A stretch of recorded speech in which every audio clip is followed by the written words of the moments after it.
Hey guys, tonight we're entering a time machine, destination medieval Iceland. Picture this. You're shivering on a mountainside, fingers numb around a staff, squinting at woolly blobs moving through mist. Your only company, 600 sheep, and a brain so starved for stimulation, it starts composing epic poetry. Bet your meditation app never prepared you for that. So, before you get comfortable, take a moment to like the video and subscribe. But only if you genuinely enjoy what I do here. Drop a comment with your location and local time. Let's see who's watching from midnight oil-burning territories. Now, dim the lights. Maybe turn on a fan for that soft background hum.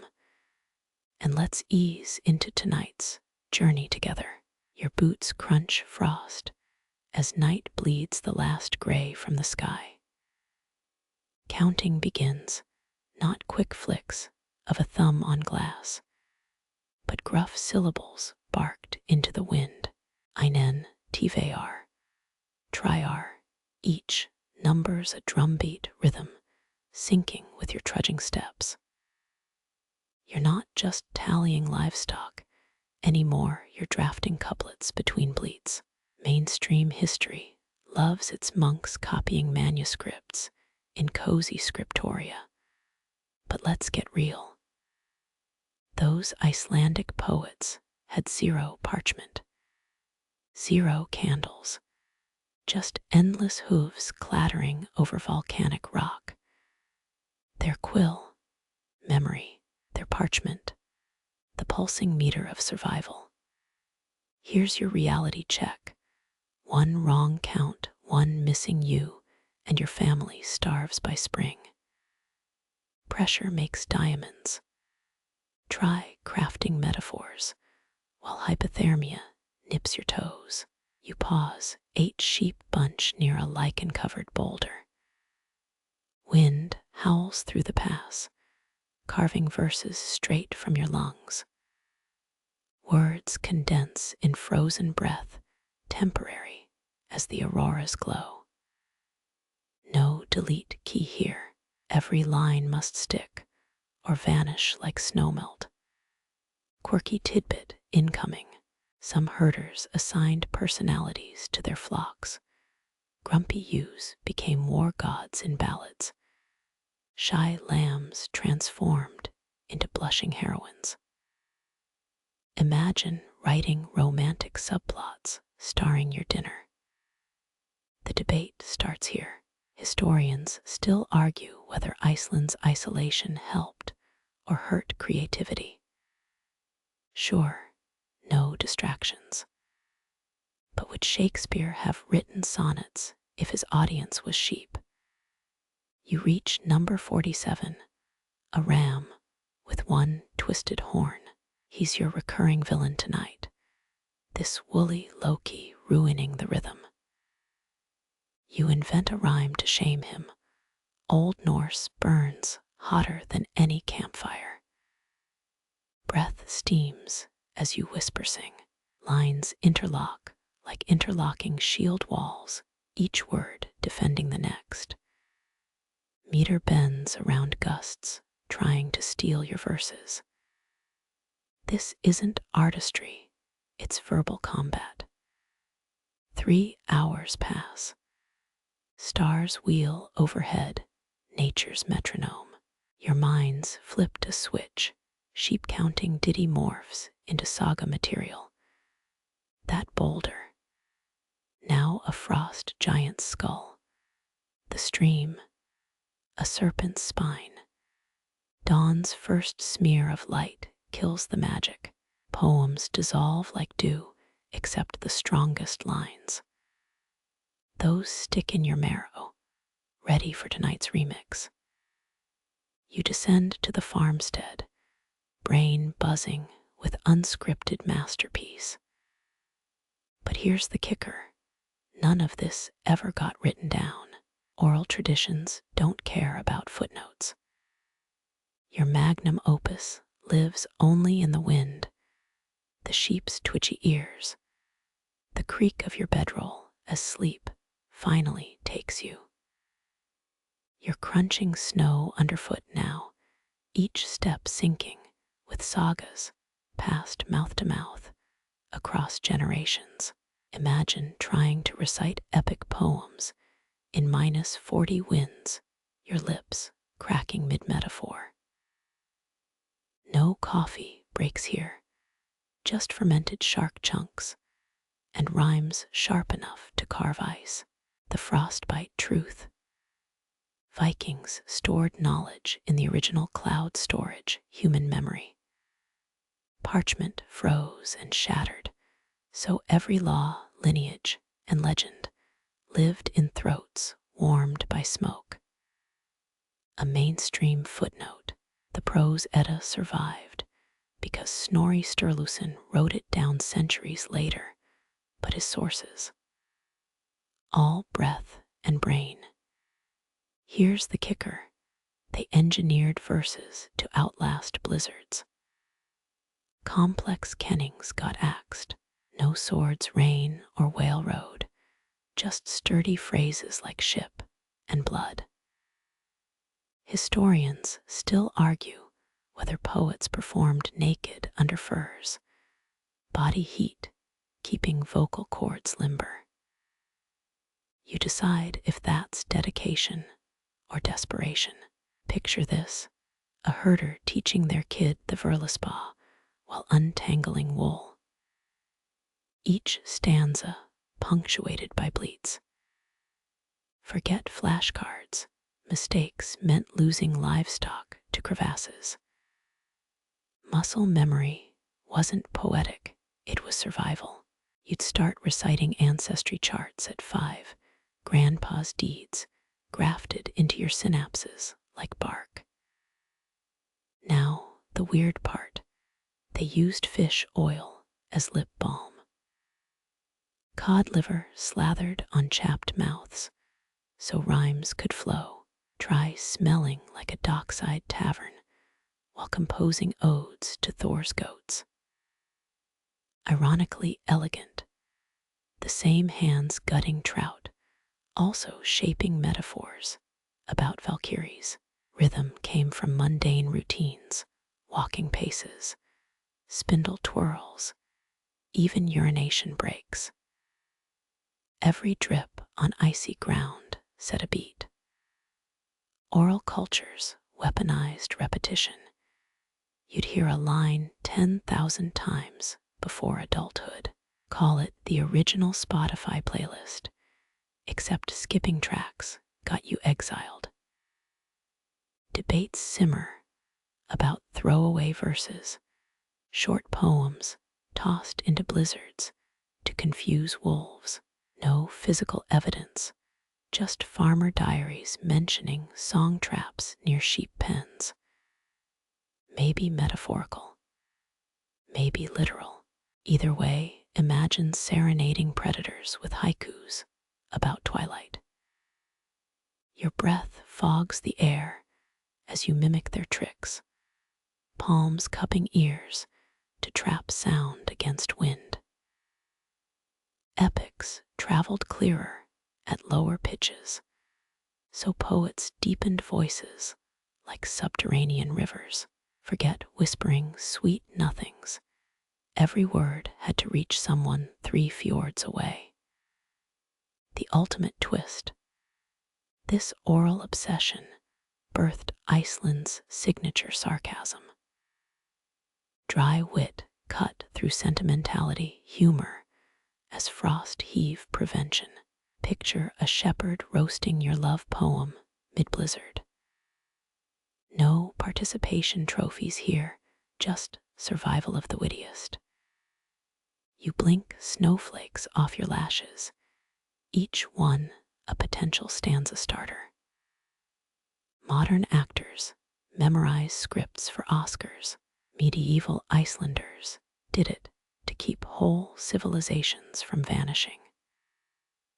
Not bad for folks who thought the sun was a sneaky god's chariot. As your fingers numb around an imaginary fleece, the lesson crystallizes. Their voices weren't crushed by glaciers. They used the freeze, turning breath into something harder than stone. You exhale slowly, ghost words hanging in air before dissolving, like all fragile, beautiful things. Moonlight becomes your quill here. No ink to freeze or parchments to ruin. You'd memorize entire sagas by aligning verses with star clusters, Orion's belt marking a stanza's end, the Big Dipper cupping refrains. Historians confirm this. The Poetic Edda references night writing long before vellum reached icy shores. Imagine diagramming metaphors using Vega's glow, while your breath crystallizes into temporary punctuation. Cold sharpens more than knives. It whittles distractions. No firelight to squint by, just liquid silver pooling on snow. You count sheep not to sleep, but to structure odes. 27 fleece mounds. That's a sonnet skeleton. 63. Time for an epic. One shepherd's journal bragged about encoding the entire Verlispa within 1,000-strong flock. Historians still argue whether that's possible or pure meat talk. Here's the midnight snack angle. Poets nibbled fermented curds, shaped like runes. Bite and ansas for inspiration. Gnaw Berkanen to fix botched rhymes. Archaeologists found these cheese runes moldering in a 10th century pit, proof that dairy doubled as stationary. Picture losing your magnum opus to a hungry reindeer. Breath control matters when frost steals sound. You learn to exhale verses in warm puffs, words riding steam like tiny chariots, each syllable timed between heartbeats, too fast and consonants shatter. Too slow and the wind steals your finale. Modern singers have auto-tune, medieval skalds had lung capacity. Stargazing wasn't romantic. It was technical. The Lycal constellation, your key, told poets when to switch meters. Miss the cue and your rhythm wobbled like a lamb on ice. Locals still debate whether the northern lights ever flash in perfect iambic pentameter. Try spotting that on your iPhone. Wool serves as your backup drive. Fingers trace verses onto sheepskins, not writing, just rehearsing. The lanolin greasiness helps hands glide. Aesthetic? No. Practical? As hell. Bonus. No ink stains when you're also midwifing ewes. The quirky bit. Some herders notched sheep ears to encode verses. 3 nicks for a trilogy. A slit for tragic endings. Livestock became walking libraries until wolves ate the footnotes. Your modern brain rebels. Where's the draft button? The undo command. But urgency breeds genius. Forget revisions. Each word must land flawlessly or evaporate like breath clouds. You start grafting rhymes onto chores. Milking tempo sets couplets. Butter churning rhythms fuel battle hymns. That open debate scholars love.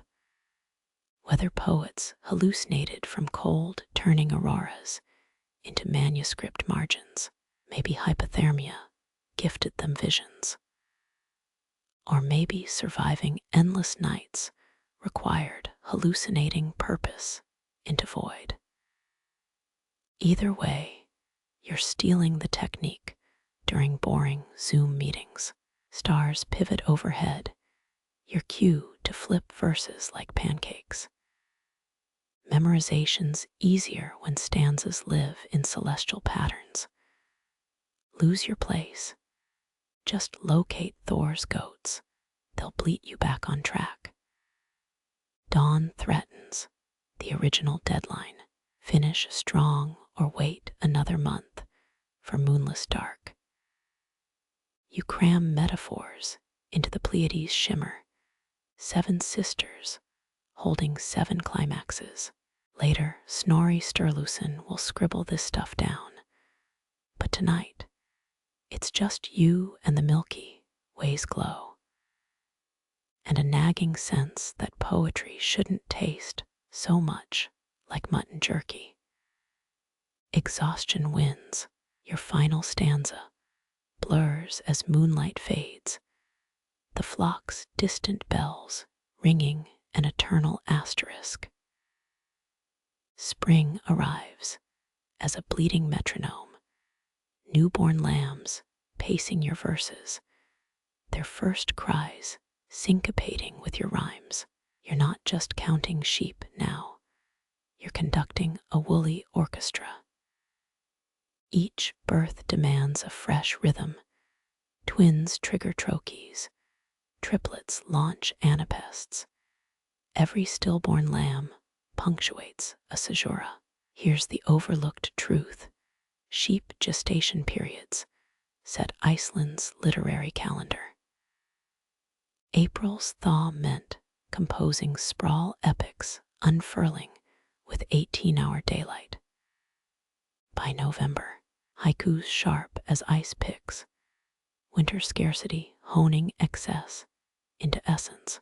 Archaeologists found rune stones tallying lamb counts alongside verse fragments, proof that flock math and poetry shared the same ledger.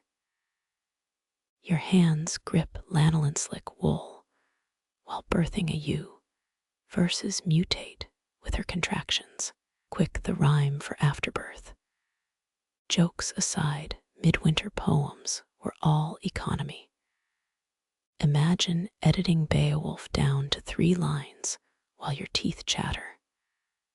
Monster dies, feast happens the end. The quirky hack, poets rubbed lamb's blood on their lips, staining mouths into living punctuation. A crimson comma meant pause here, a smudged period signaled finale. Scholars found stained teeth in Reykjavik burial sites, dental plaque, preserving millennium-old verse markers. Try explaining that to your dentist. Summer delusions tempt you, endless light warping time. You draft a saga so bloated it needs its own grazing land, but autumn's first frost is the ultimate line editor, slashing adjectives, culling subplots, leaving only marrow. Historians still debate whether the famous Havamal was carved short on purpose, or the poet just ran out of feeling in their fingers. Count the ways mutton fuels creativity. Grease keeps your quill sliding, smoke preserves vellum. But it's the rituals that matter. A poet who skips shearing day forfeits their best metaphors. You learn to weave verse into every chore. Twisting wool becomes braiding enjambment. Salting meat layers alliteration like curring slabs. Lambing season's secret. Alliteration adapts to birthing positions. Front legs emerging. That's a hard K sound. Breech birth demands sibilance. 1/10th century manual claims Thorvaldur composed his masterpiece by matching rhymes to placental expulsion. Most historians file that under colorful speculation. You adapt meter to hunger. full belly, dactylic hexameter, the roll of fat syllables, empty stomach, spare trochaic dimeter, each foot a stomach growl. Feast nights, birthed boastful draper, famine bred minimalist lossivisser. Modern writers have coffee shops, medieval ones had starvation as their drafting coach. Herd dynamics shape structure too. A dominant ram demands a refrain, skittish lambs justify erratic line breaks. Lose 3 sheep to cliffs, the elegy writes itself, 3 stanzas, 3 silences, 3 dips into the mead horn. Winters force collaboration. You trade couplets with passing herders, bartering verses for dried cod. A good kenning could net you a new mittens. A lazy metaphor meant frostbite. They say Egil Skallagrimson once paid his tax bill in alliterative verse. The king's collector took it, probably to start a fire. Dawn's return sabotages your craft.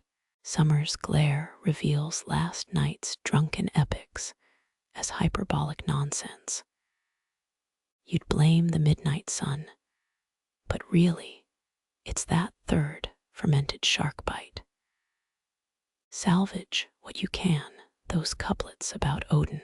Trim the fat, keep the ravens, toss the rest into the dung-fueled fire. The ultimate test comes when blizzards erase horizons. You whisper verses into a lamb's ear. If it remembers them by spring, you've crafted immortality. Most just nibble your sleeves and pee on the sagas. Philosophy blooms in the waste. Why compose when no one hears? Because the wind memorizes, rocks absorb rhythm, snow preserves syntax. Your voice outlives you as echoes in fjords, a bleating ode to the void, a lullaby for the next shivering bard.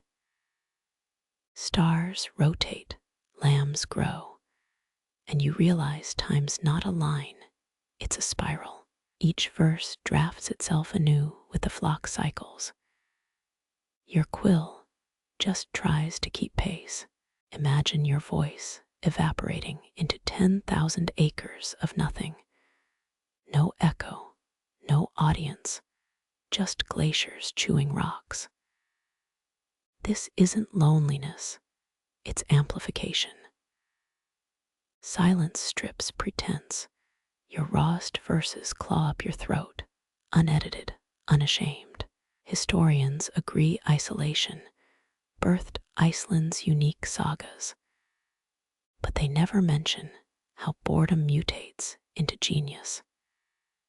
You start talking to rocks, not metaphors, actual lichen-crusted boulders. Their indifference becomes liberating. No judgment when you test blasphemous kennings. That's how we got phrases like waves, fiery stallion. For ships, desperation, polished into precision. Archaeologists found a 13th century sheepfold wall etched with arguments. One herder's debate with himself over proper alliteration for loneliness. The wind becomes your chorus. You compose couplets into gales, trusting updrafts to carry them south. Centuries later, a fisherman in the Hebrides hums your tune, unaware he's harmonizing with a ghost. Mainstream fact: Icelandic wind patterns enabled the longest oral transmission routes in medieval Europe. Your odes rode jet streams before clouds had names. Quirky twist: herders used dried sheep bladders as resonance chambers. Inflate one chant through the trachea. Suddenly, your ballad has bass. Found one buried with a bard's bones. still held air after 8 centuries. Carbon dating revealed sheep farts from 1246. Some truths stay buried for a reason. You measure time by stomach growls, 3 hunger pangs per stanza. No monks chiming, hours here, just your gut conducting a grumble sonata. When mist drapes the valley, you realize why ancient skalds described fog as the world's breath holding still. Try that at your next poetry slam. See if anyone gets it. Nights twist reality. Stars rearrange into runes. Aurora's whisper plot twists. You draft a saga starring your least cooperative ram. He dies heroically in chapter 2. Historians still argue whether Egil's saga was autobiography or hallucination. Proof, even madness gets edited into legend. Vultures critique your work. They circle unfinished verses. A dropped line means dinner. Nothing hones metaphors like becoming part of the food chain. Your best poem, carved into a ram's horn with a rusted blade, because mortality's the ultimate deadline. You discover silence has texture, thick woolen quiet in snow, prickly straw silence in summer. Each demands different cadence. That's why winter sagas feel heavier. Layers of mutton fat insulating every word. Modern writers sip lattes for focus. You inhale dung smoke and call it muse. Rain unveils your legacy. Downpour washes away a hillside, exposing verse-carved stones even ravens forgot. Your words resurface raw and glistening, unborn. One chiseled couplet references a king's death. But which king? The debate funds 3 PhDs. Your ghost chuckles into the void. Compose a love poem to no one. It becomes the most honest thing you've written. Address it to the horizon, the one listener that never interrupts. Centuries later, teenagers quote it unironically, the ultimate win for a dead herder. Your fire dies. Embers crackle in Old Norse, a language even flames remember. You spit a final verse into the ash watch smoke, weave it into tomorrow's weather. In the ember glow, your hands become living parchment, soot, and sheep grease staining skin like aged vellum. You trace runes across your palm, not with ink, but frost melt and crushed juniperberries. Mainstream fact, 60% of runic carvings show practice strokes. Bedtime homework for herders. Your first drafts live on wool, the original sticky notes. Quill, too fancy. You use a thumbnail split from prying open ice. Nicking fingertips becomes ink production. Blood blooms dark on fleece, perfect for drafting ode rough drafts. Archaeologists found verse snippets in mitten stains, iron oxide masking hemoglobin secrets. Historians still argue whether blood was ritual or practical, debating if a bic pen's a sacred tool, same difference. Your thumb throbs in Old Norse, a staccato beat lamenting life choices. Fleece isn't blank. Every thread's a saga of burrs and dung clumps. You compose between stains, poetry shaped around imperfections. Try that at your next open, mic turn coffee rings into metaphors. Ice mirrors parchment better than you'd guess. Red swirls, freezing mid-sentence. Tomorrow's sun edits ruthlessly, melting your best lines into oblivion. Each rune's a speech muscle, drilling tongues around jagged edges. Futhark alphabet learned via finger walking, left hand knuckles as a study guide. Sheepskin scrolls tear and wind your arm, makes a sturdier canvas. Bandage, that cut with verse-laden linen. First aid as manuscript preservation. 1/10th century. Grave held a poet buried with marked-up sleeves. Faded stanzas about lost mittens. Mess up a kenning. The ewes mock you openly. Their bleats the original roast session. You revise until frostbite numbs criticism. Cold makes a brutal editor. Nightfall swaps ink for moonlight, carving shadows into your sleeve. Palm lines merge with runic glyphs. Fate and alliteration collide. Historians found lamb ribs etched with shopping lists. Proof poetry couldn't pay the bills. You fall asleep mid-word, palm pressed to cheek, transferring a love poem to your own face. The sheepfold becomes your coliseum. Use shifting, woolly haunches in jury duty. You face Harold the bony-kneed, a rival herder smelling of sour whey and ambition. His opening volleys a kenning, so dense it could stop a Viking raid sore drain of the Mainz fjord.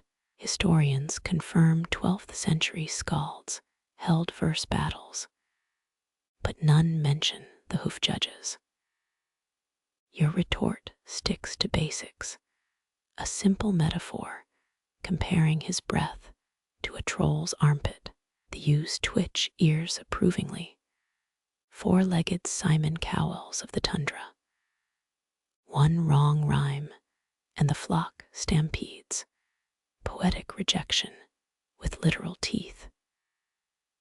Archaeologists found ram horns carved with score tallies, though whether it's art or accounting remains unclear.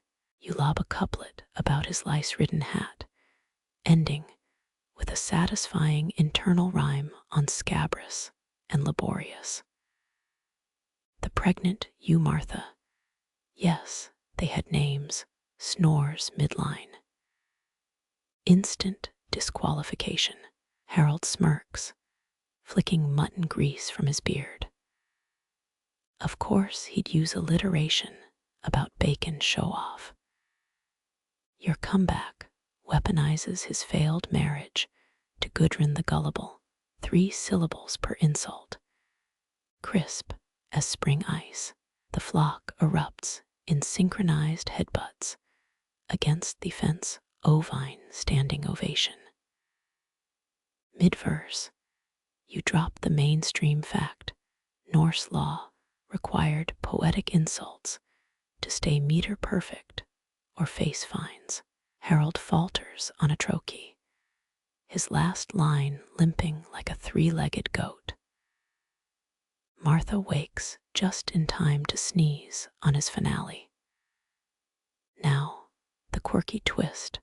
Herders believed champion poet's spit could heal sheep mange. You lean over the fence, hawking a loogie onto a lamb's rash. It's basically medieval penicillin. Historians still argue whether the contests were about skill or who could swallow the most mead between verses. Harold tries sabotaging your flow by releasing a tick down your tunic. Bad move. You improvise a stanza about cowardly parasites, veiled references to his mother's side of the family. 2. Use vomit cud. High praise in this arena. Victory's yours when Martha licks your boot. a slobbery Nobel Prize. The loser must shear rock statue or sing lullabies to wolf packs. Harold chooses wolf songs. As dusk bleeds across the hills, his off-key wails scatter real wolves. Poetic justice with extra howl. You pocket yesterday's love poem, still stuck to your cheek, and carve tonight's win into a dung-crusted staff. Another verse for the invisible archive, where champions' words outlive their own bad breath. The mead hall's smoky embrace washes over you, a warmth earned through verse knuckles and you-approved insults. Half-chewed mutton ribs litter trestle tables, their grease-lending sheen to drinking horns older than your great-great-grandfather's feud with Norway. You grab a fistful of salt-crusted barley bread, edible napkin and plate combined, as a skald across the bench launches into tonight's main event. Odin's mead, they called it, though historians confirm Viking Age brewers used bog myrtle for bitterness, not divine spit. Your cup overflows with heritage and enough honeyed alcohol to make a berserker blush. The quirky bit, they filtered the stuff through sheep's wool, said it added pastoral undertones. Tastes like liquefied barnyard, but who's complaining? A serving girl slaps down a charred haunch, its crackling skin glistening with rhymes. Poets likened roast meat to fallen heroes, every crispy vein a battlefield saga. You tear into tendon with your teeth, themes of mortality, never tasted so gamey. Grease slicks your palms, becoming accidental ink as you sketch couplets on the table. 3 benches over, Harold nurses his mead and pride. He attempts a toast about frost-kissed friendships. Passive-aggressive drivel drowned out by a belching contest. The hall's real poetry happens between official verses, traders haggling in alliterative prose, children improvising hopscotch chants, lovers murmuring trochaic sweet nothings. You trade breadcrumbs for a rumor. The chieftain's new wife composes erotic verses about butter churns. Her latest works whispered near the ale barrels, double entendres about firm plungers and glistening yields. It's milking humor, but the crowd laps it up.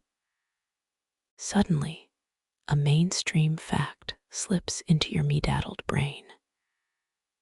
Norse laws mandated festival peace, violence, forbidden from sunset, until the last hangover faded. Hence the stool-legged bard insulting your mother's nose with impunity. You counter with a metaphor about turnips and vanity, crowd approval measured in spilled beverages. Mid-retort, your tongue trips on a clever kenning. The quirky solution, a hunk of rancid butter under the tongue, believed to lubricate creativity. It works, sort of. Now your witticisms taste like expired dairy, but the rhyme for fjord finally lands. Historians still argue whether these feasts fueled art or just liver damage. You've got footnotes in both camps, inspired by mead, sustained by spite. The chieftain's grizzled scop begins the thaumaturge chant, that nasal drone turning dried fish into epics. Your eyelids droop, a welcome weight after days of counting sheep and syllables. Somewhere between the third mead refill and a half-remembered lullaby. Stone becomes pillow. Dreams arrive as skaldic verses, stanzas written in hog fat on the inside of your skull. Dawn finds you crusted to a bench by your own drool, the ultimate bardic baptism. Martha, the ewe noses your hand, demanding breakfast odes. You mutter something about dew-kissed grass and pathetic fallacies. She chews contentedly. The circle remains unbroken, hunger and poetry forever entwined. Last night's grease stiffens your tunic into a poetic corset. You peel it off, crumbles scattering like misplaced punctuation. Somewhere, Harold's composing a dirge for his dignity. You let the wind carry his off-key lament eastward, toward fjords that have heard worse. Sunrise paints the pasture in spilled mead gold, your boots crunching over grass still stiff with last night's frost. Martha trails behind, nibbling lichen off boulders older than sin. Those gray slabs aren't just rocks, they're mythology stagehands. Scratch the surface, literally, and you'll find Thor's entire resume etched by bored shepherds. Mainstream fact incoming. The poetic Edda mentions Thor herding goats, a divine day job. But out here, his hammer's just a crook used to yank lambs from crevices. You lean against a stone, smoothed by centuries of wool-rubbed flanks. Its surface, pitted with forgotten names. Some carver tried sketching Odin's ravens here, ended up with pigeons. Art's subjective. The quirky kicker. Medieval shepherds swore Thor's goats were actually cloud shapes. Spot 2 fluffy blobs at noon. There's your chariot team. You squint upward. Today's cumulus look more like disgruntled sheep. Maybe the gods are phoning it in. Your knife finds a bare patch of stone. A thorn from your cloak serves as chisel, scratching today's ode between ancient graffiti. The verse starts as a tribute to Odin, morphs into a grocery list. Poetic inspirations fickle when breakfast was 3 raisins and regret. Wind carries a melody from the next valley, a shepherd's tune older than Christ. The lyrics mix Psalm 23 with a charm to deter wolves. Syncretism's been frosting Iceland's cultural cake for ages. You hum along, your breath fogging runes about Ragnarök. Historians still argue whether Christian monks added humility to the myths or just crossed out the fun parts. That boulder over there. Someone chiseled Thor crying over a sprained wrist. Divine fragility sells better in icebox winters. Martha headbutts your thigh, demanding a snack ode. You improvise a haiku about thistle nutrition. She listens with one ear cocked, the ovine equivalent of a 3-star Yelp review. Above, clouds shift, revealing a cliffside carving of Freya's necklace. Or maybe a particularly fancy sheep collar. Interpretations, 50% wishful thinking. You kneel to examine a lichen-crusted groove, fingers tracing what might have been Thor's beard. Under your touch, it becomes a map of last summer's grazing roots.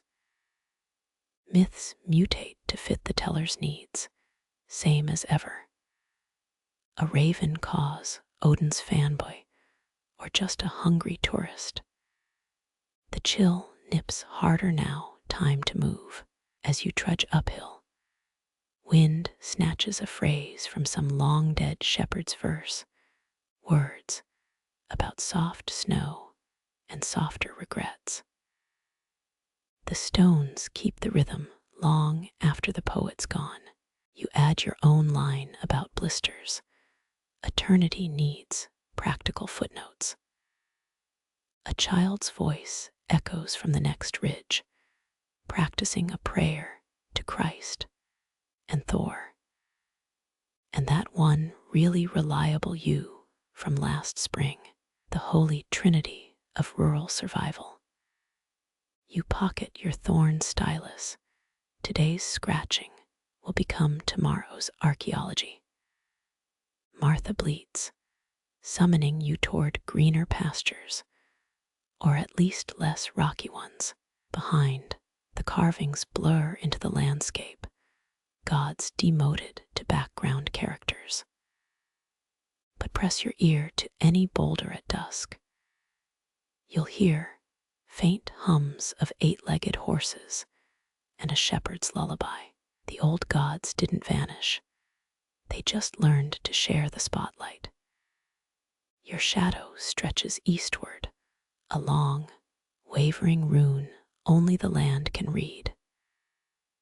Somewhere, a monk sighs over a parchment, crossing out Thor's thunder to write God's mercy. The wind, ever the anarchist, corrects him with a gust that smells of wet sheep and older secrets. Wind rips through the valley like a scorned bard, its howl drowning all but the deepest echoes. Your shout gets shredded midair, punctuation lost to physics. Trial and error taught the old poets this. Bass notes outlive treble out here. You test it, humming high, then low. The valley swallows your falsetto, while the growl in your chest rumbles on like distant thunder. Mainstream fact time. Norse herders used Luthrar, 6-foot horns, to blast signals across fjords. Copper ones vibrated at 80 hertz, same frequency as a humpback's love song. Your breath fogs an imaginary mouthpiece. The nearest farm's 17 miles off. Good luck yelling wolf that far. That's where the poet's deep chants thrived, resonating through ribs, bypassing the wind's theft. You try an epic couplet in your regular voice. Half the words vanish. Switch to a barrel-chested rumble. The verse lands intact, albeit sounding like a grizzly reciting Shakespeare. Quirky detour. Some sagas claim poets buried their faces in hollow logs to amplify bass. You eye a rotting birch trunk tempted. Martha bleats disapproval. Fine. But imagine 9th century Grammy night. Björn the resonant wind's best log-assisted kennings. Frost nips your vocal cords, reminding you resonance requires moisture. Icelandic herders sipped lichen tea to keep throats supple. You gag at the memory tastes like earthy regret. Modern cheat code. You swig lukewarm coffee. It'll do. Historians still argue whether skalds trained their voices or just exploited biology. Maybe it's both, like how you've learned to snore in harmony with hotel AC units. Survival breeds innovation. A raven caws overhead, its croak perfectly tuned for tundra acoustics. Copycats. You attempt a mantra the wind can't pilfer. Thor damn the scold, Thor damn the scold.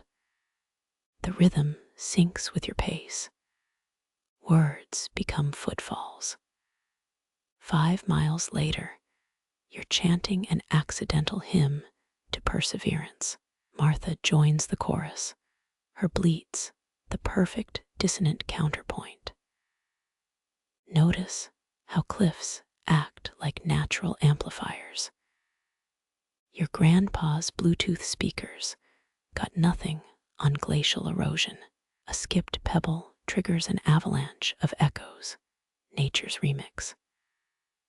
30 seconds later, the valley's still debating your stone-throwing skills. Legend says outlaw poets could throw voices across lakes, making pursuers think ghosts taunted them. You test it. Hey, lava-bred suaks the echo. Unconvincing. But circa 1123 AD, that trick might have been Grammy-worthy. Your throat's raw now, each breath a rasp. The old-timers had solutions. Honey from heather bees, fermented moss lozenges. You settle for a menthol cough drop. Close enough. It tingles like chewing wintergreen-scented regret. Sun dips below the peaks, tipping acoustics. Night air bends sound upward, they say. Your voice shrinks to a mumble. Time for the big guns. You inhale deeply, unleash a guttural ode to supper. 3 valleys over, a dog perks up. Victory. Martha judges your performance. Again. But until she sprouts opposable thumbs and writes her own damn saga, you're the bard here.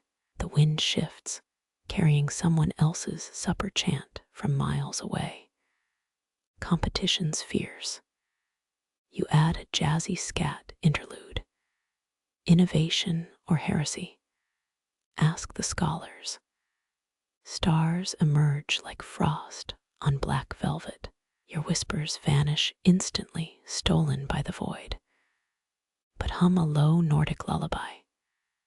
It lingers, hugging the ground like mist.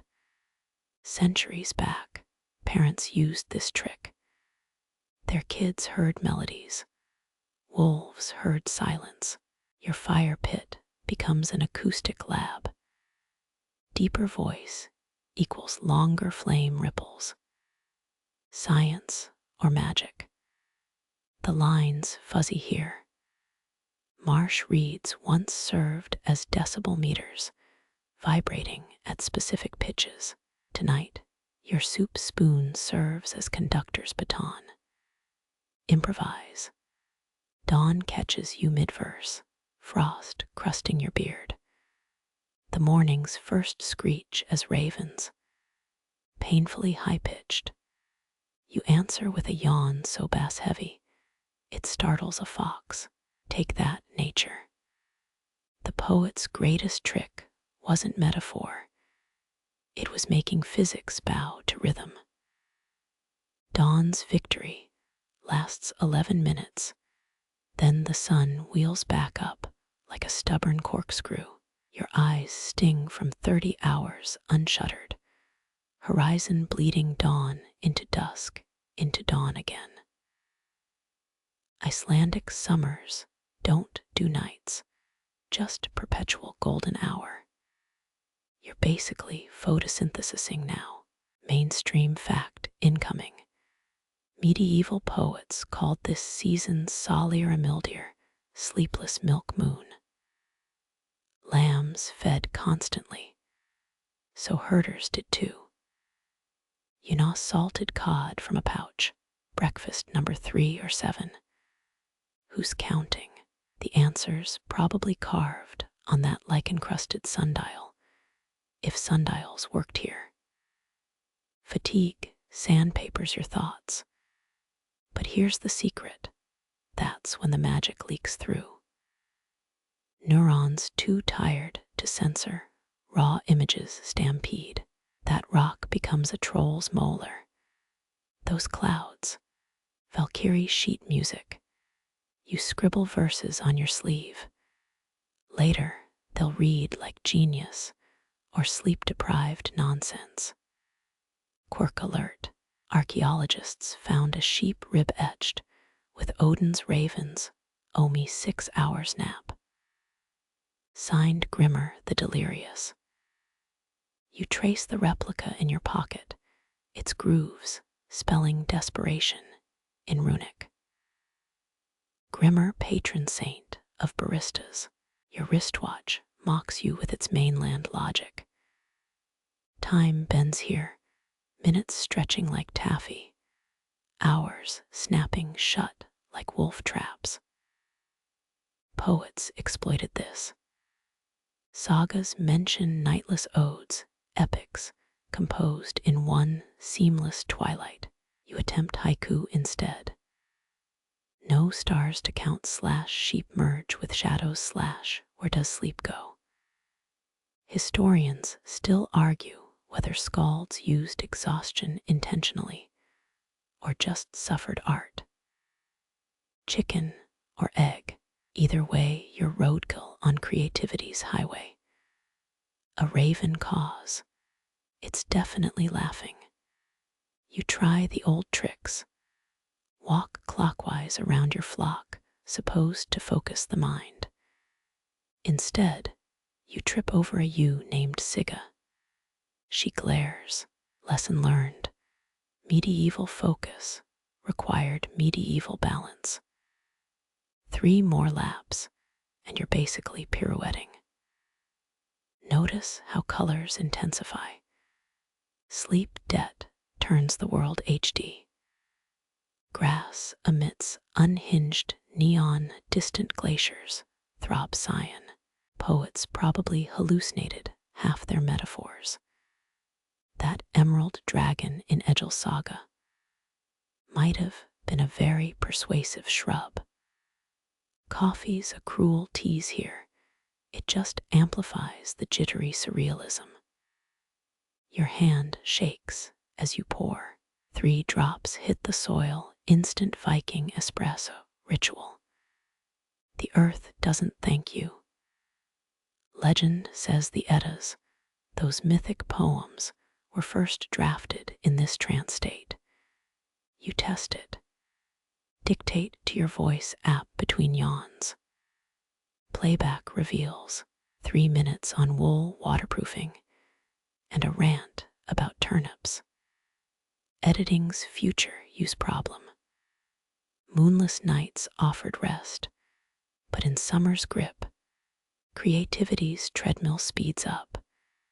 You collapse against a turf wall, eyes shut at last. Nope, brain's now composing a saga about snoring. Protagonist, a dyspeptic lynx. Antagonist, a sentient pillow. Drowsiness drags you under, then jerks you back. The edge of sleep is where they harvested verses, glimpses between realms. You scribble half awake. Golden hoofbeats chase shadow foxes. Mourning you will either frame or burn this. Modern ASMR has nothing on ancient lullabies. A passing herder hums the Solarjoth sun's song. Your spine unkinks. For 5 glorious minutes, sanity returns. Then the sun climbs higher, and the cycle resumes. Your shadow has abandoned you, no direction, just a fuzzy blob at noon. Poets called this the hour of no witness. Perfect for muttering experimental metaphors. You test one. Love is a birch tree struck by lightning, still growing sideways. Sigga bleats critique. They say the greatest poems were lost to microsleeps, midnight verses drowned in daylight. You fight the glaze creeping over your vision. Just 1 more couplet. The pen slips. Ink blots become a sleep dragon. Appropriate. Dusk. Not yet, but the light softens a mercy. You check your sleeve scribbles. Some gems, mostly gravel. A decent ratio. Grimmer would approve. Tomorrow, editing, or more accurately, deciphering why you wrote cheese is the silence between notes. Breath steadies, thoughts slow. For the first time in days, you glimpse the difference between inspiration and mania. Too late, the sun's arcing up again. Pull up your hood. The poets didn't quit, and neither will you. Your fingers sting. Vinegar fumes rise from the copper vat. Wool bobs in murky liquid like storm clouds in a cauldron. This isn't laundry day. You're cooking metaphors. Medieval dyers, new colors held meanings. Ochre for joy, woad blue for grief. Poets stole their palette. A love poem might hide wool-toned subtext. Your cheeks outshine madder root, your wit cuts sharper than alum. Romance required chemistry, mainstream fact. Lichen gave purple shades so rare. Verses died, with it became crown property. You crush stone moss between fingers. Its musty scent whispers royal intrigues. A single wrong stir could ruin the hue and get you executed. No pressure. The paddle in your hand isn't just a stick, it's a metronome. 3 clockwise swirls, 2 taps against the rim. Dyers chanted rhythms to time batches. Sound familiar? Exactly. Skalds borrowed those beats for epic poems. Quirk incoming. A 14th century dye manual lists 7 dips for heartbreak. Page stains suggest tears. Historians still argue whether the sobbing was artistic or just vinegar splashes. You test the theory, your eyes water. Verdict, plausible. Watch the wool emerge, not goldenrod yet. Patience. Poetry and dye both need steeping. You hum a herder's tune, timing dips to the chorus. 3 verses later, aha, exact shade of sunlight through young barley. Nailed it. Modern artists use Pantone chips. Medieval bards used fleece samples. That raven-wing black in Enjal's Saga requires iron-rich mud and 9 days ferment. You skip the mud. Your attempt looks more soggy asphalt. Ever notice how dye smells like memory?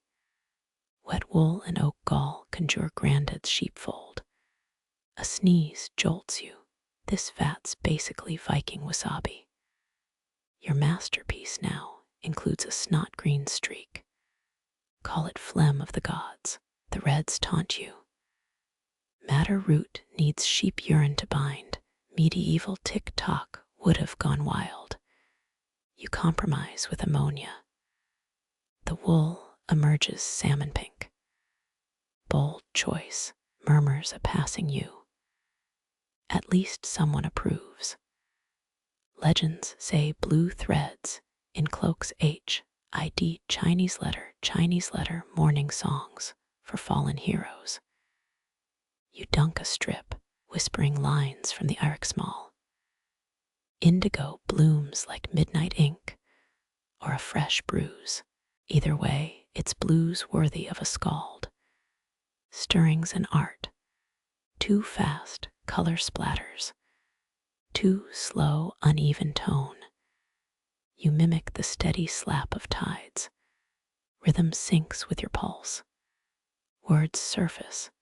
Dye of my veins, steeped in you. Too angsty. Try again.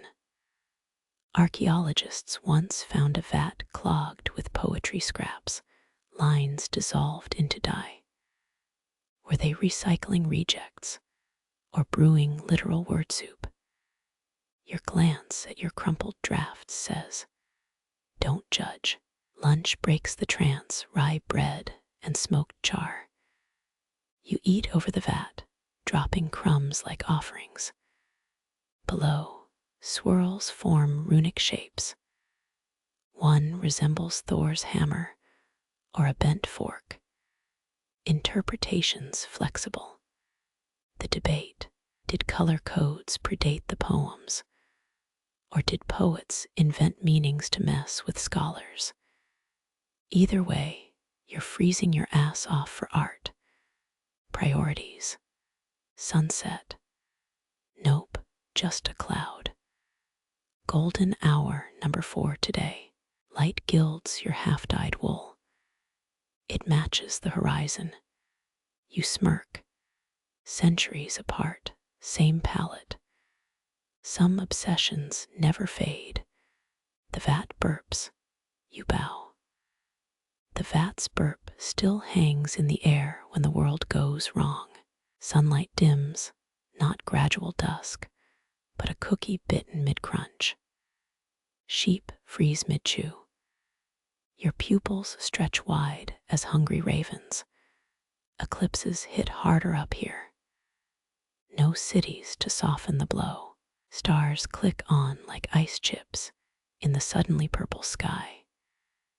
You fumble for rhymes. Language reverts to grunts. Uh-oh. Mainstream fact. Iceland's 1,240 total eclipse lasted 2 minutes 47 seconds. Monks scribbled panicked notes. Hell's eyelid shut. Poets. They stopped midline. You're reliving their chokehold panic. 33 words into your best stanza. Darkness eats the page. Your verse hangs half-born. The used breath frosts the what? Air. Stars. Your own stupid hesitation. Shadow smothers the rest. A raven cackles. Thanks, bird. Quirk alert. Sagas mention corvids flying clockwise during eclipses, as if tracing the sun's return. You squint upward. Sure enough, the black wings swirl like stirred tea leaves. Coincidence or avian improv comedy? Darkness isn't silent. Frost creaks louder. Wool brushes your ankles, flock huddling close. Normally, you'd chew them. Now their warmth feels like the last campfire in creation. Cold nips your knuckles. Keep speaking or freeze solid. Your abandoned line wants to finish itself. Lips move without permission. The used breath frosts the edge of night. Wait, that's decent. Scratch it into frozen dirt before the light returns. Historians still argue whether skaldic interruptions were creative gold or panic attacks. Your chattering teeth vote panic. But the missing half-line, it now gleams sharper, a sword pulled back before the strike. Moon's shadow shrinks to a smudge. First sunlight stabs through a golden axe splitting wood. The flock scatters, your left clutching dirt-stained words. Poems grow best when almost lost. Beneath your boot, a cracked eggshell. Laid mid-eclipse, yolk frozen mid-drip. You pocket it, tomorrow's breakfast, or the world's tiniest hourglass. Either way, a relic. Voice matters here. Deep tones survive cold best. Your baritone rumbles like a distant avalanche. That high-pitched, holy crap you just yelped. Carried 3 feet. Stick to bass notes. Purple lingers in the west. The skies bruise from where it hit the table. Your unfinished verse throbs likewise. Rhythm slots into place as light returns. 3 more lines pour out, steaming. Eclipse time warps. Those missing minutes stretch like saltwater taffy. Did you stand here 10 heartbeats or 10 winters? The sundial's shadow says both. Timekeepers hate this trick. You try whispering the poem backwards. Words curdle, a nice reminder that even chaos has rules. The sheep mimic you, bleating reversed nonsense. First, rap battle in the Sagasphere. Debate brews in your skull, or eclipses divine coughs interrupting bards, or punctuation from the gods. Your vote, celestial heckling, Odin's way of saying edit that. We'll scrap in hand. You rewrite the eclipse into metaphor. Compare it to a lover's sudden silence, or maybe forgetting your own name mid-introduction. Same difference. Two ravens peck your abandoned lunch. One flies off with a dried fish skeleton like a rusted lyre. Poetic theft, Hugin's oldest hobby. You let him have it. Sun fully back now, cheese grater bright. Flock resumes grazing as if nothing happened, but your hands won't stop trembling. Adrenaline or inspiration. Same chemical stew, different name. The eclipse poem's done. It's raw, uneven, perfect. Toss it into the wind. Let the next bard find it lodged in a hawthorn bush, a thorn-pierced confession. Pick up your crook. The sheep need moving. But your gait's different now. Steps sink to that stolen refrain, the one written between shadows bite and light's sharp comeback. Your crook taps an unexpected rhythm against volcanic rock, not your usual beat. The sheep's hooves answer with clicks. Down the fjord's curve sails, foreign sails, Arabic triangles, and Norse square rigs tangled like mismatched lovers. Trade ships mean spices. Salted fish exits. Strange words enter. You smell cardamom before seeing the deck, sweetness cutting through Iceland's brine. A merchant waves. His tunic's hem drips with silver coins. 7 of them. You count the clinks. Mainstream fact. Arab dirhams reached Iceland via Viking routes minted in Baghdad, lost in sheep fat. Your pouch holds one now. Mohammed ibn Musa al-Khwarizmi's face stares up. If you squint sideways, numbers outlive empires. Interested. The trader's Norse sounds like gravel in honey, Arabic vowels poking through. He unrolls silk, patterns like singing snakes. You touch it. The flock bleats disapproval. Since when do sheep critique commerce? Quirk time. 9th century Persian lutes traveled these routes too. Strings were strung with sheep gut, same as your bow. Different songs, same anatomy. You pluck your bowstring. It hums a minor key the trader recognizes. His eyebrows lift. He chants something. Not Norse, not Arabic. Something in between, a linguistic bastard. The rhythm, hypnotic. Your foot taps before your brain permits. The sheep circle, confused but game. Merchant poetry melts glaciers faster than fire. Historians still argue whether Arabian meters influenced Eddaic verse, or if skalds just stole the good bits. Listen to this guy's cadence. Answers obvious. 3-beat Norse lines gain a 4th wing. Sudden lift. You trade butter for ink. Why? No clue. The glass vial warms your palm Persian blue. Later, you'll pretend you planned this. For now, pocket the proof of poor impulse control. campfire night. Crewmen mix languages like bad soup. A sailor beats a goatskin drum, North African darbuka style. You counter with a jaw harp. Fjord echoes warp the tempo. Stars sway drunk. Someone sings of palm trees. You answer with ice caves. Melodies clash, then merge. The fire snaps approval. A crewman laughs, your winter rhymes taste of camel piss. Fair review. Dawn brings regrets. And 3 new verses. Hybrid creatures, part Arabic guzzle, part Norse drapa. Will they survive back home? Slap a fur cloak on them, maybe. The trader gifts you a phrase.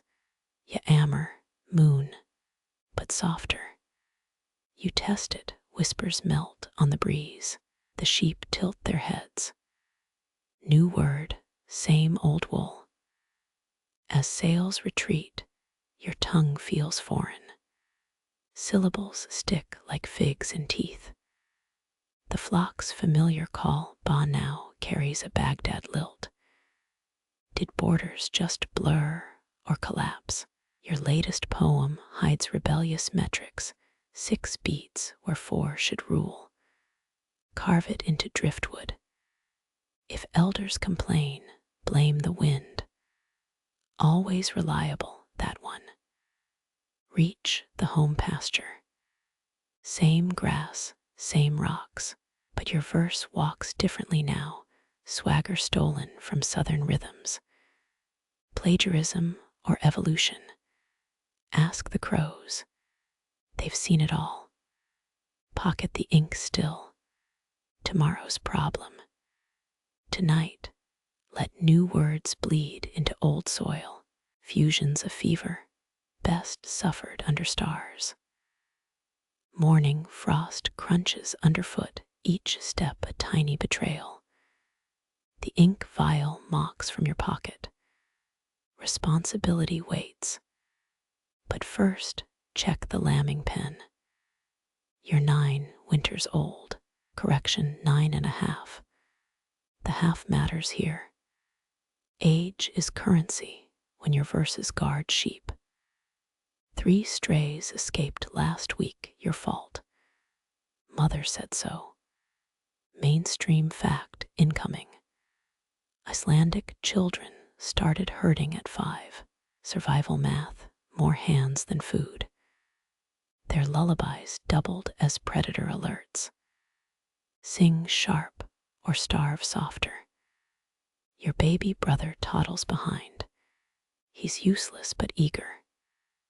You assign him gull duty, count seabirds, not sheep. His numbers always end at 12. It's his favorite syllable. Quirky twist. Some Viking parents used rhyme skips as punishment. Forget a stanza. Dance barefoot on dried cod heads. Archaeologists found fish skulls with heel-shaped dents. Coincidence? Unlikely. The new hired boy approaches Olaf's son from the next fjord. His voice cracks mid-greeting. Perfect. Still sound like a stepped-on vole, you ask. He glares. Lesson 1. Roast rivals faster than lamb roasts. His turn. He scans the flock, 37 ewes, 16 lambs. For clouds graze, he begins, weak. You interrupt with a better line. Storm's teeth gnash wool's fortress. His nostrils flare. Good mother's rule echoes.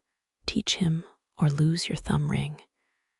You hate sharing, but adore that ring. Steal a breath. Start the chant game. Eyes on the black-faced one, finish this. You toss the opener, white winds chase. He hesitates. A lamb wanders downhill.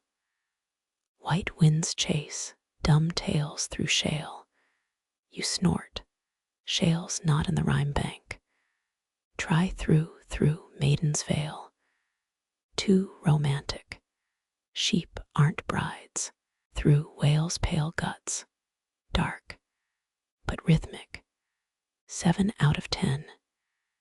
Historians still argue whether these games honed genius or just Stockholm syndrome.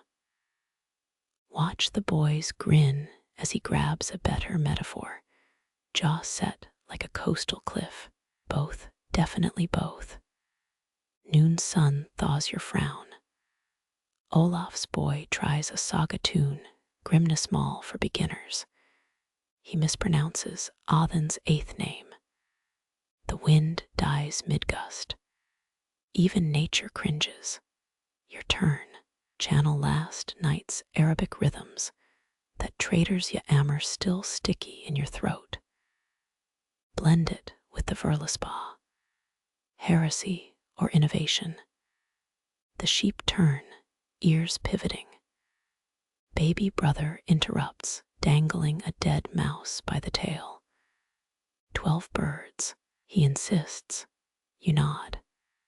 Poetic license starts early here. A U-bolts. Both boys sprint, crashing into each other. Verses fly as insults, clumsy as a one-legged raven, stupid as a troll's left toe. The sheep pauses amused, then resumes chewing. Victory goes to whoever retrieves it. You reach the beast first. It eyes your sister's braiding in your sleeve, bartered for INK Chinese letter. Mother disapproves. The U headbutts your ribs. Worth it. Olaf's boy pants up behind. Why do we memorize this junk anyway? You flick a dung clump at him. Because the alternative's math. He pales. Arithmetic terrifies everyone here. Dusk brings the test. Recite Have 'em all stanza 42 while juggling 3 eggs. Your audience. An elderly ram with a judging squint. Drop an egg, he'll ignore you for days. The hired boy mumbles through the verse. Eggs intact. Barely. You recite flawlessly, but fumble the 3rd egg. It plops into a peat bog. The ram exhales, disappointed professor noise. Campfire tales later. Father shares the legend of Egil Skallagrimson, poet warrior, alleged child herder. You interrupt. Did he ever drop eggs? Father's look says, don't push it. Stars emerge as final judges. Baby brother snores against the sheepdog. The hired boy whispers a revised verse, moons, sigh stitches cloud to wool. Not terrible. You nod approval. He grins like you handed him a sword. Tomorrow's problem. Explaining the missing egg. Tonight's win. The flock's all present. Mostly. Sleep tugs your eyelids, but the ink vial winks from its hiding place. Later. Stories can wait. For now, let new verses hum in the dark, where mistakes don't count yet. The ink vial thrums against your thigh as you duck into the glaciers. Maw candle wax drips freeze midair. Your breath becomes a visible stanza, each exhale a ghostly couplet. Welcome to nature's rehearsal hall. Crouch deeper, your sheepskin soles slip on blue-veined ice. A wrong step here means becoming a permanent popsicle, but worth it for the acoustics. Even your pulse echoes like a war drum. Historians confirm Verlva priestesses held rituals here, their chants preserved in ice layers, like audio fossils. You test it, reciting a line about Odin's missing eye. The cave throws back every syllable twice, second version always harsher. Self-criticism made manifest. Hugin, you whisper The cave booms whojen. Try softer, hujin. Better, walls reject sloppy diction. This glacier's a stricter teacher than father. Local legends claim certain echoes are cursed. Repeat a weak verse thrice, and the ice spiders come. None tonight, probably. Your torch reveals carvings, ancestors' practice notes, animal scratches, both. Scholars still feud over whether skalds used these caves to practice or just to hide from their apprentices. Lick the wall, centuries of condensed breath melt on your tongue. Salty, like old tears, you attempt a love poem for that red-haired trader's daughter. First line, your laugh defrosts fjords. The cave parrots it back, sounding sarcastic. Rude, revision, your smile thaws winter's fist. Echoes soften approval, a drip hits your neck, the ceiling's editorial notes. 7 more lines before hypothermia sets in. Hurry. Baby brother's gull-counting rhyme takes new life here. 12 wings, 12 calls, 12. The cave stretches 12 into a shivering moan. Cheeky bastard geology. Ice mirrors warp your shadow into a giant's corpse's puppet show. Makes sense. Ugly verses deserve ugly audiences. Try a battle chant. The walls multiply your voice into an army. Footsteps, no, just frozen rivers cracking under their own weight. Perfect isolation, until you realize every sniffle echoes like a sob. Historians would kill for this acoustic data if they'd stop debating whether caves were tools or accidents. Adjust your pitch, lower tones, ricochet cleaner. The vial's ink sludges, useless. Good. Carve verses into ice instead. Your knife scrapes, frost writes, sun edits. Deep stuff, until you remember summer melts glaciers. Ephemeral genius. Chin numb now. Exit, but the cave demands an encore. Improvise a farewell couplet. Your echoes haunt my lungs. A final drip interrupts. Poetic. Outside, stars seem quieter. The sheepdog licks ice from your eyebrows. Worst standing ovation ever. But you'll return. Every flubbed rhyme here sharpens tomorrow's verses. The ink vial, still full, glares from your pouch. Let it. Some stories thrive unwritten, especially those told by glaciers and idiots brave enough to listen. The sheepdog's nose prods your ribs, time to haul your half-frozen carcass to the circle. You trudge toward smoky laughter. The critique fires already spitting sparks. 7 poets form a stubble-ringed tribunal. Mead horns glint in their fists like axes. Welcome to Iceland's first writing workshop, where compliments die before dawn. Historians trace these circles to Althingi gatherings, the medieval parliament, where laws and insults were forged equally. You pitch your ice cave poem, voice cracking like thin lake ice. Frost writes, sun edits, you declaim. A red-bearded skald snorts. Frost writes, sun edits, sheep defecates. Where's the blood? His cough punctuates the critique, phlegmatic applause. Someone tosses you a horn. The mead tastes like fermented regret. Legends claim they rubbed sheep fat on their lips to numb critique pain. You decline the grease. Masochism fuels art. The youngest poet shreds your metaphor about Odin's eye. Overused like your mother's soup pot. Laughter shakes pine needles from overhead branches.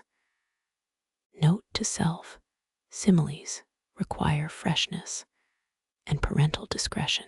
You counterattack, roasting their saga about a lovelorn troll.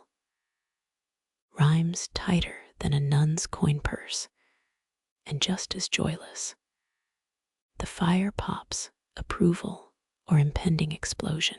Debate rages whether these sessions honed skill or let rivals poison each other's reputations. Frostbitten toes tap, impatient for the next victim. A thrush lands on the shared fur blanket, accidental audience member. Your ode to midnight sunsets earns its critical head tilt. Burn it, suggests the woman sharpening her knife. Metaphorically, probably. Foreigners' verses get extra scorn, their flowery Frankish meter deemed marshmallow mush. One Frenchman's sonnet about olive groves triggers a fart symphony, cultural critique via flatulence. 3 rounds later, your lungs ache from shouting over wind. The true test, walking home without sobbing into your mittens. Historians still argue whether the cruelty was pedagogical or just Vikings being Vikings. You pocket a charred stick, souvenir, and future pen. Stars blur as mead numbs your shame. By morning, you'll sand off the rough edges, assuming the dog hasn't eaten your draft. Critique's harshest lesson.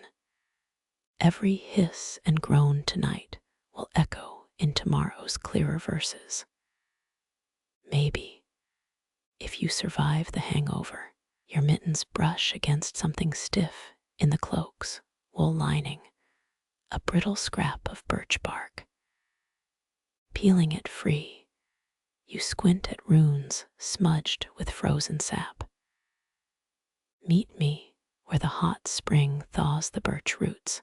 No signature, just 3 overlapping circles scratched at the bottom. Historians confirm Icelanders used bark for love notes when parchment froze and tempers thawed. Yours isn't the first hand to tremble while carving vowels, though frostbite adds urgency. That symbol could mean eternal devotion or a prank by last night's critique rivals. You snap a twig to sharpen its tip, improvised quill snapping twice before catching sap. Ink would freeze before touching bark, so you chew yarrow leaves instead. The green stain bleeds through grooves, medieval whiteout for botched declarations. Your first draft waxes poetic about eyes deep as volcanic lakes. Too obvious, and last month, a bad simile got Olaf socked with a snowball. Revision. Your laugh chips ice from my ribs, warmth I'd risk frostnip to hear again. Better, myth claims lovers sealed notes with sap, so seals only broke for true matches. Yours sticks stubbornly, maybe passion's lacking, or the yarrow was stale. The wind steals your scrap mid-fold, chasing it across crusted snow like a jealous suitor. Frantic sprinting ensues. Poetry meets parkour. You tackle the fleeing bark, landing face first in a drift. Use bleat judgment from a nearby ridge, their cackles sharper than last night's critiques. Back at camp, you tuck the note into a fleece bundle bound for the next farm. She'll either swoon or use it to light her hearth. One 9th century scrap sold at auction bore singe marks, romance literally gone up in smoke. Debates rage whether overlapping circles symbolized triple goddesses or 3 sheep required for a dowry. Your stomach churns. Was that 3rd circle intentional? Too late now, the courier's already whistling toward the valley. Hours pass. You count sheep to distract from panicking. 97, 98. Odin's beard. Did you really rhyme loins with volcanic joints? Too late to retrieve it. Archaeologists found bark fragments wedged in longhouse walls, centuries-old drafts hidden like chewed gum under desks. Nightfall brings 2 surprises, a frost-nipped nose and a reply tucked in fresh cheesecloth. Her response: a single rune for maybe, plus a doodle of what might be a goose or your profile. Historians still bicker whether these sketches were codes or just boredom's handiwork. You press the bark between stone slabs, preserving indecision for future grandkids to dissect. The lamp gutters safer to whisper verses into wool folds now. Each fiber memorizes your hopes, quieter than ink, warmer than stone. Sleep comes slow, the kind where every rustling fleece sounds like footsteps. Dawn finds you recarving yesterday's draft, because maybe volcanic loins wasn't that terrible. Somewhere, a ewe nibbles rejected drafts, the original shredders of vulnerable art. The blizzard hits at midday, your shout swallowed before reaching lips. Snowflakes swarm like angry gnats, each bite stealing another word from memory. Legend claims Eric the Red navigated whiteouts using rhyming couplets. But the Museum of Iceland displays concrete proof in its vaults. A 13th century page from the Codex Regius details storm verses, directions cloaked in iambic meter. 5 steps east, where crow meets ash meant grab the damn guide rope. You try it, chanting, while shoving a stray ewe toward shelter. Meter falters as ice cakes eyelashes. Poetry becomes pragmatic. Historians chuckle over a bone flute found near Reykjavik, its etchings suggesting herders played storm winds like instruments. You attempt a D minor drone through chattering teeth.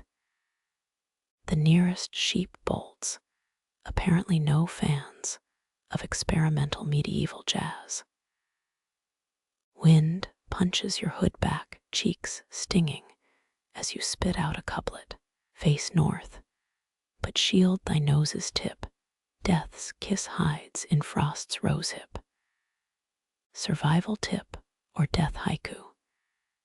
Debates still rage whether rhymes guided bodies or just comforted doomed minds. 3 lambs break formation, their panic threading through gusts. You bellow a herding rhyme recorded in the Landnámabók. Hooves to stone, wool to sky, follow my voice, or here we'll die. Harsh, maybe. Effective, they huddle like fuzzy conspirators against your knees. A joke circulates among grad students. Viking-era herders invented rap battles. You half believe it now, rhyming taunts at the storm, while backstepping toward shelter. You call that a gust. My granny's snores blew down her door. The gale retaliates with a hail of ice chips. Critics gonna critique. Mittens freeze to the crook palm skin tearing when you adjust grip. No time for pain chants. The rune scholars found lamb blood scrawled with healing verses on a 10th century tunic, practical medicine or desperate magic. The line blurs when frost creeps up your sleeves. Navigation relies on corpse lore poems describing landmarks visible only in blizzards, where the witch's frozen tear falls means duck before that overhanging icicle. You're banking on a line about a wolf's howl trapped in amber, which better mean the pine resin torch ahead.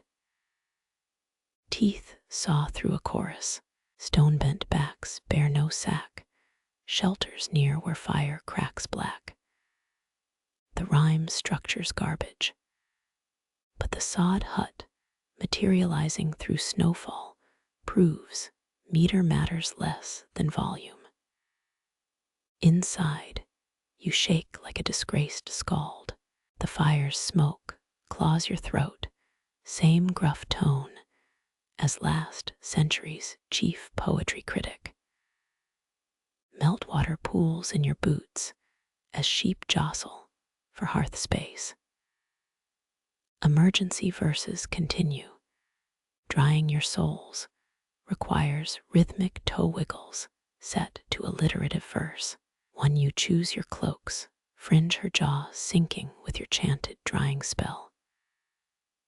Birch sap candles reveal ice-matted wool, 53 individual dreadlocks that definitely inspire a new metaphor.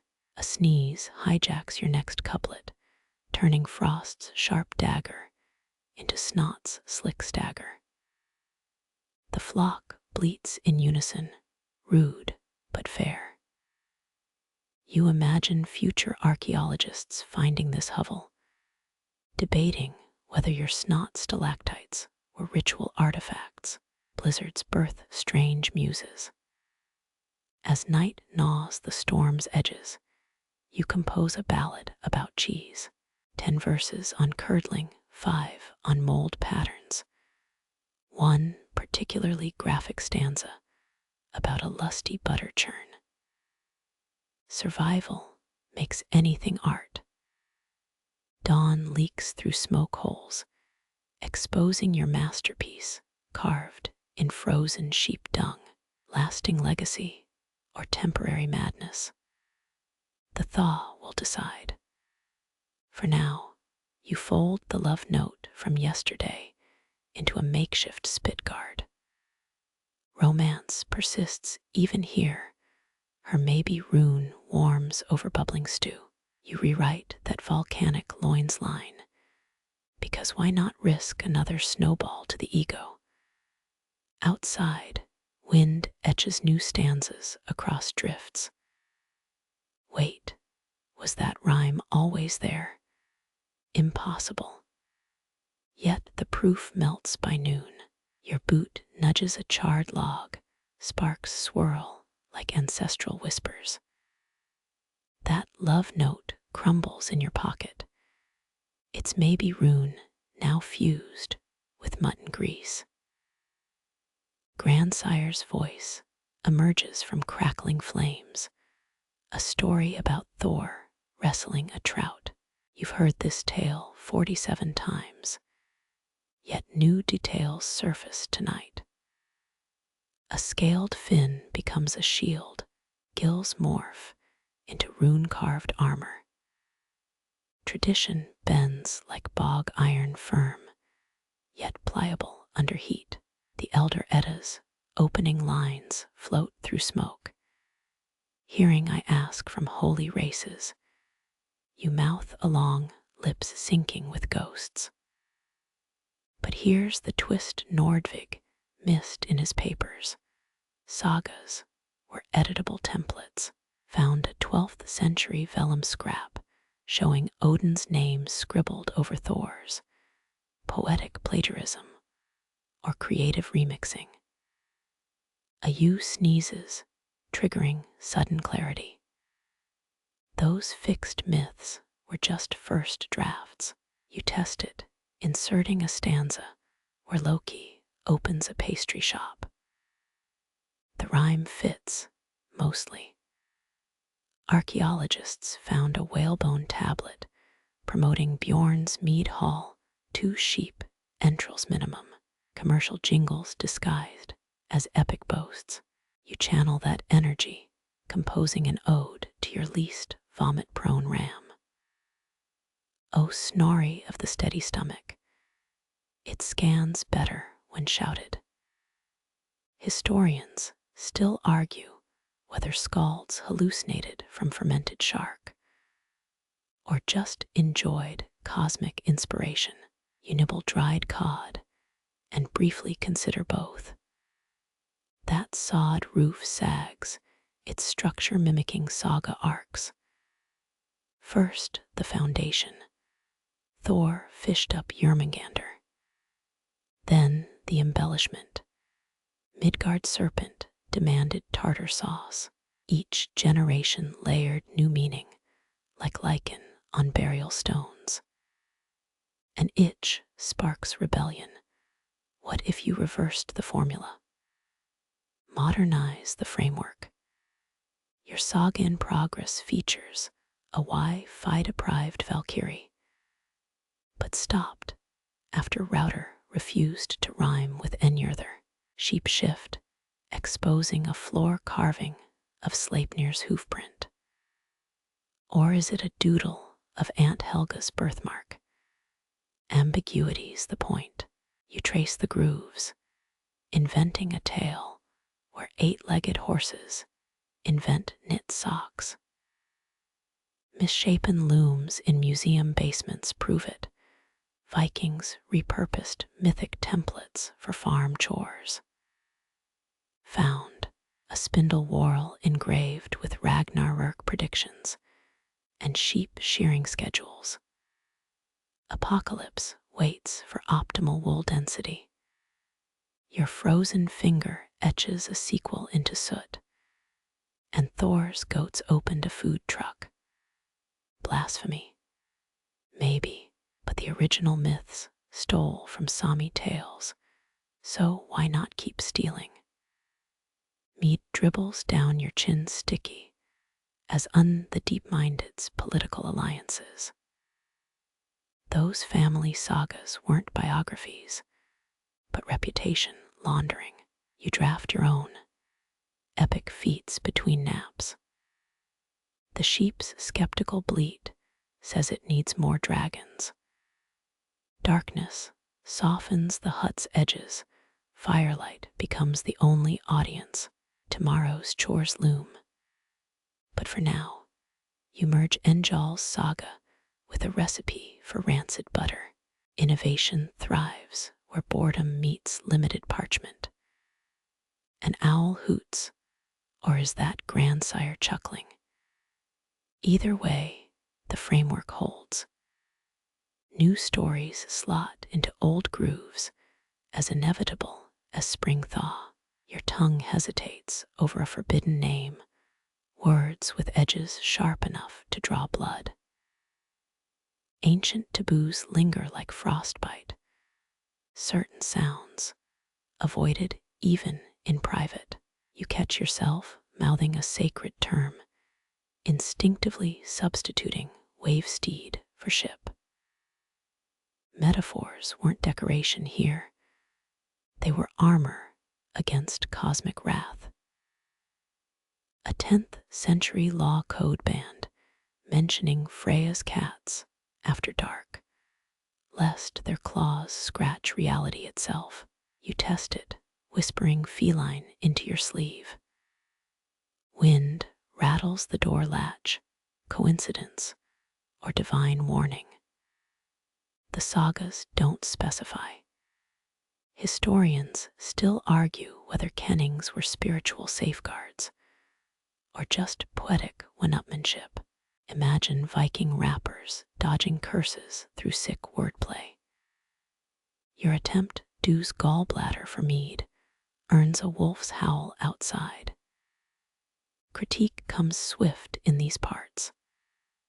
That frayed rug hides carvings of censored myths, Thor's failed marriage to a giantess, Loki's banking career. You trace the erased sections. Forbidden tales survive in negative space, like shadows burned into lava fields. Found, a child's practice slate with Odin scratched out, replaced by hat-wearing knowledge seeker. Even kids knew the rules. Your modern brain rebels, drafting a verse about Wi-Fi routers as Odin's ravens. The rhyme works, but your knuckles whiten with each syllable. Sheep bladder membranes served as taboo buffers. Poets wrote risky lines on them before ritual burning. Supposedly, the smoke carried safe passage to the gods. You roast a scrap of parchment, wondering if celestial spam filters exist. A 1952 farmer discovered bone fragments etched with veiled insults, flatulent frost giant, and uneven beard. Satire dressed as mythology. Your own nemesis, the blacksmith who overcharges for nails, becomes stealer of pocket pebbles in your draft. Catharsis through metaphor, cheaper than litigation. Did they avoid certain words to appease spirits, or to dodge slander laws? Your thumb brushes a rune, stone's legal threat. Words unspooled carelessly become nooses. Ambiguity was survival. Call someone a coward without saying it outright.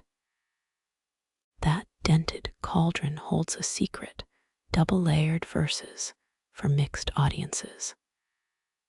Surface meaning for children, hidden truth for initiates. You peel apart a lullaby about night-faring mice. Buried within, coordinates to a hidden silver hoard. Or maybe grandma's mead recipe. Archaeologists debate a curious find, 30 raven skulls arranged around a hearth, beaks pointing to erased floor carvings. Your theory, avian focus groups for taboo material. Did poems get tweaked based on croaks versus caws? Your spit sizzles on the hearth, accidentally uttering Fenrir's leash while reaching for ale.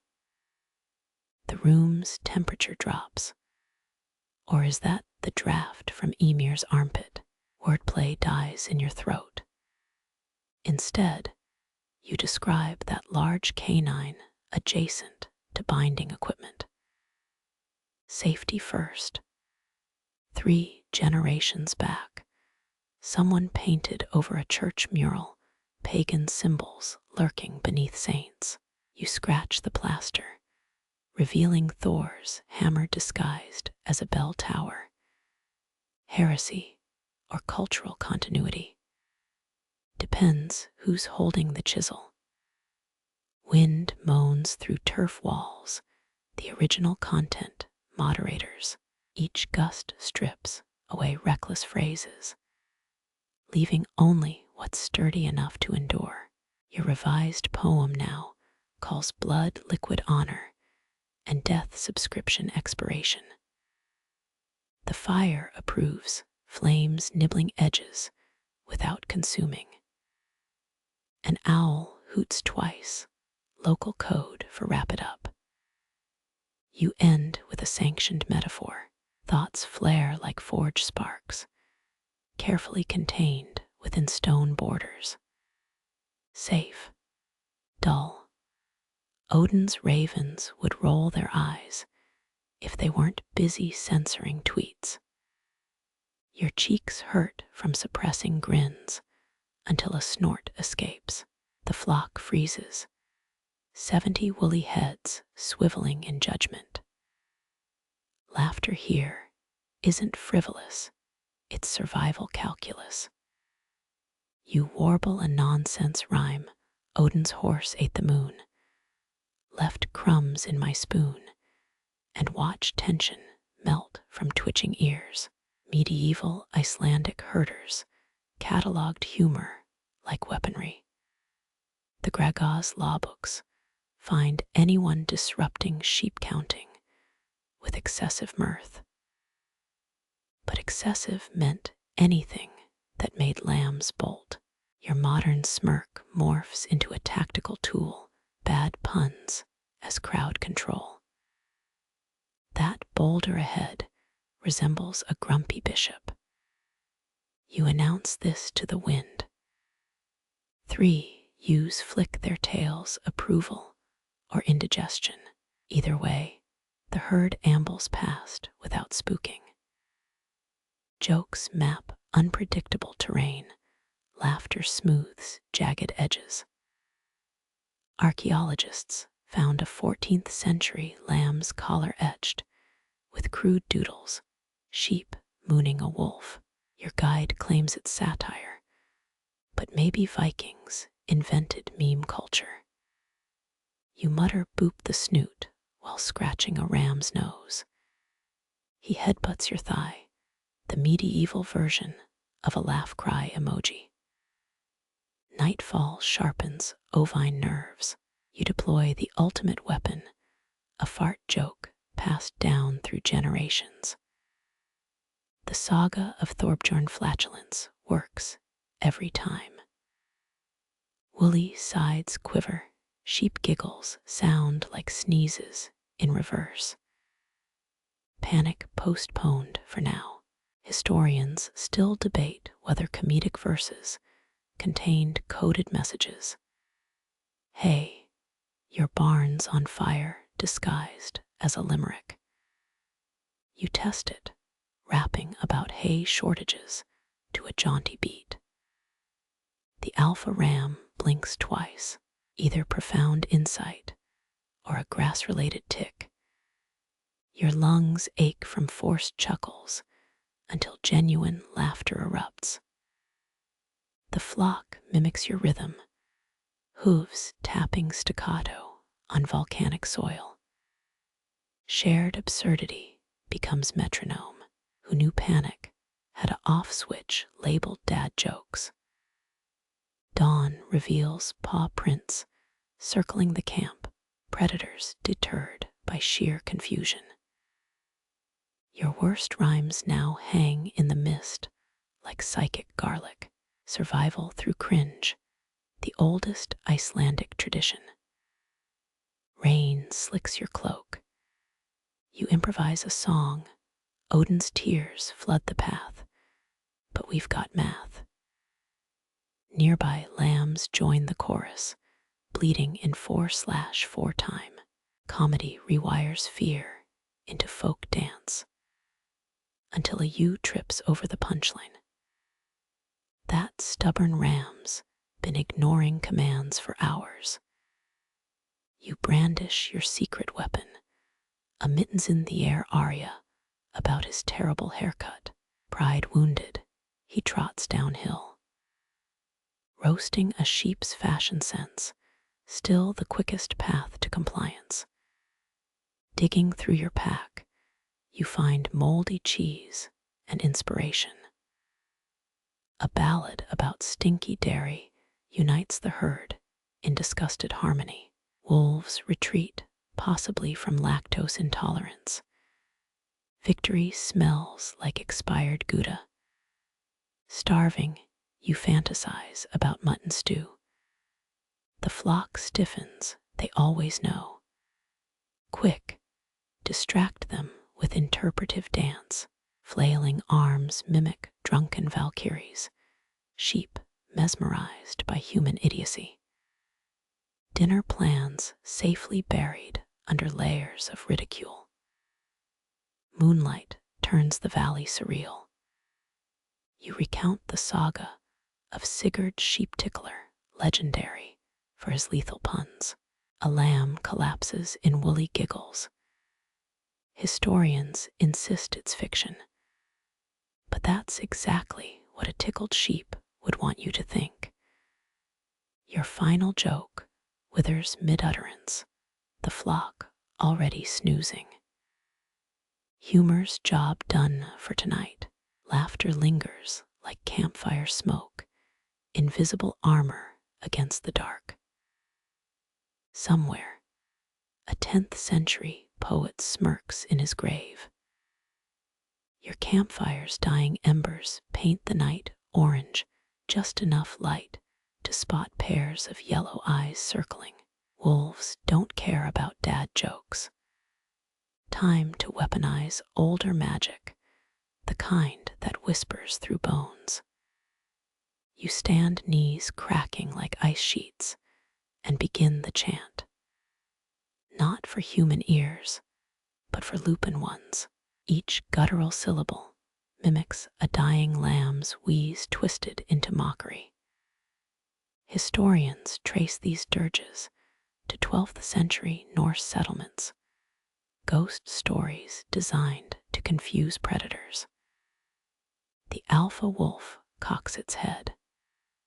Good, confusion's the first shield.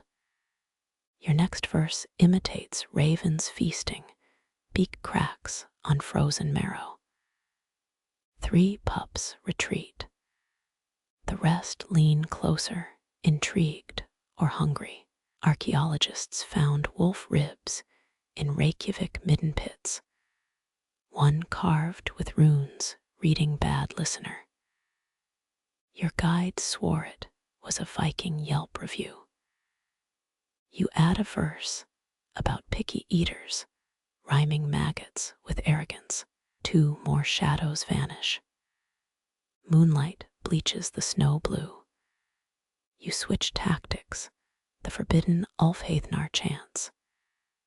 These shouldn't work. Nobody's worshipped Othin here for centuries. Yet the largest wolf whimpers, ears flat. Maybe gods enjoy encore performances. Your throat raw, now the risky part. A lullaby from the Grönlandinga saga, sung to colicky bear cubs. The remaining wolves sway. One yawns. Predators hate boredom more than fire. Historians still argue whether these chants were practical tools or sacred rites. You don't care as long as fangs stay sheathed. A young male lunges mockingly until you hoot like a deranged ptarmigan. He flees. Dawn fingers the horizon. The last wolf, a scarred female, locks eyes. You hum the melody shepherds used during the 1783 Laki eruptions. Ashfall becomes a metaphor.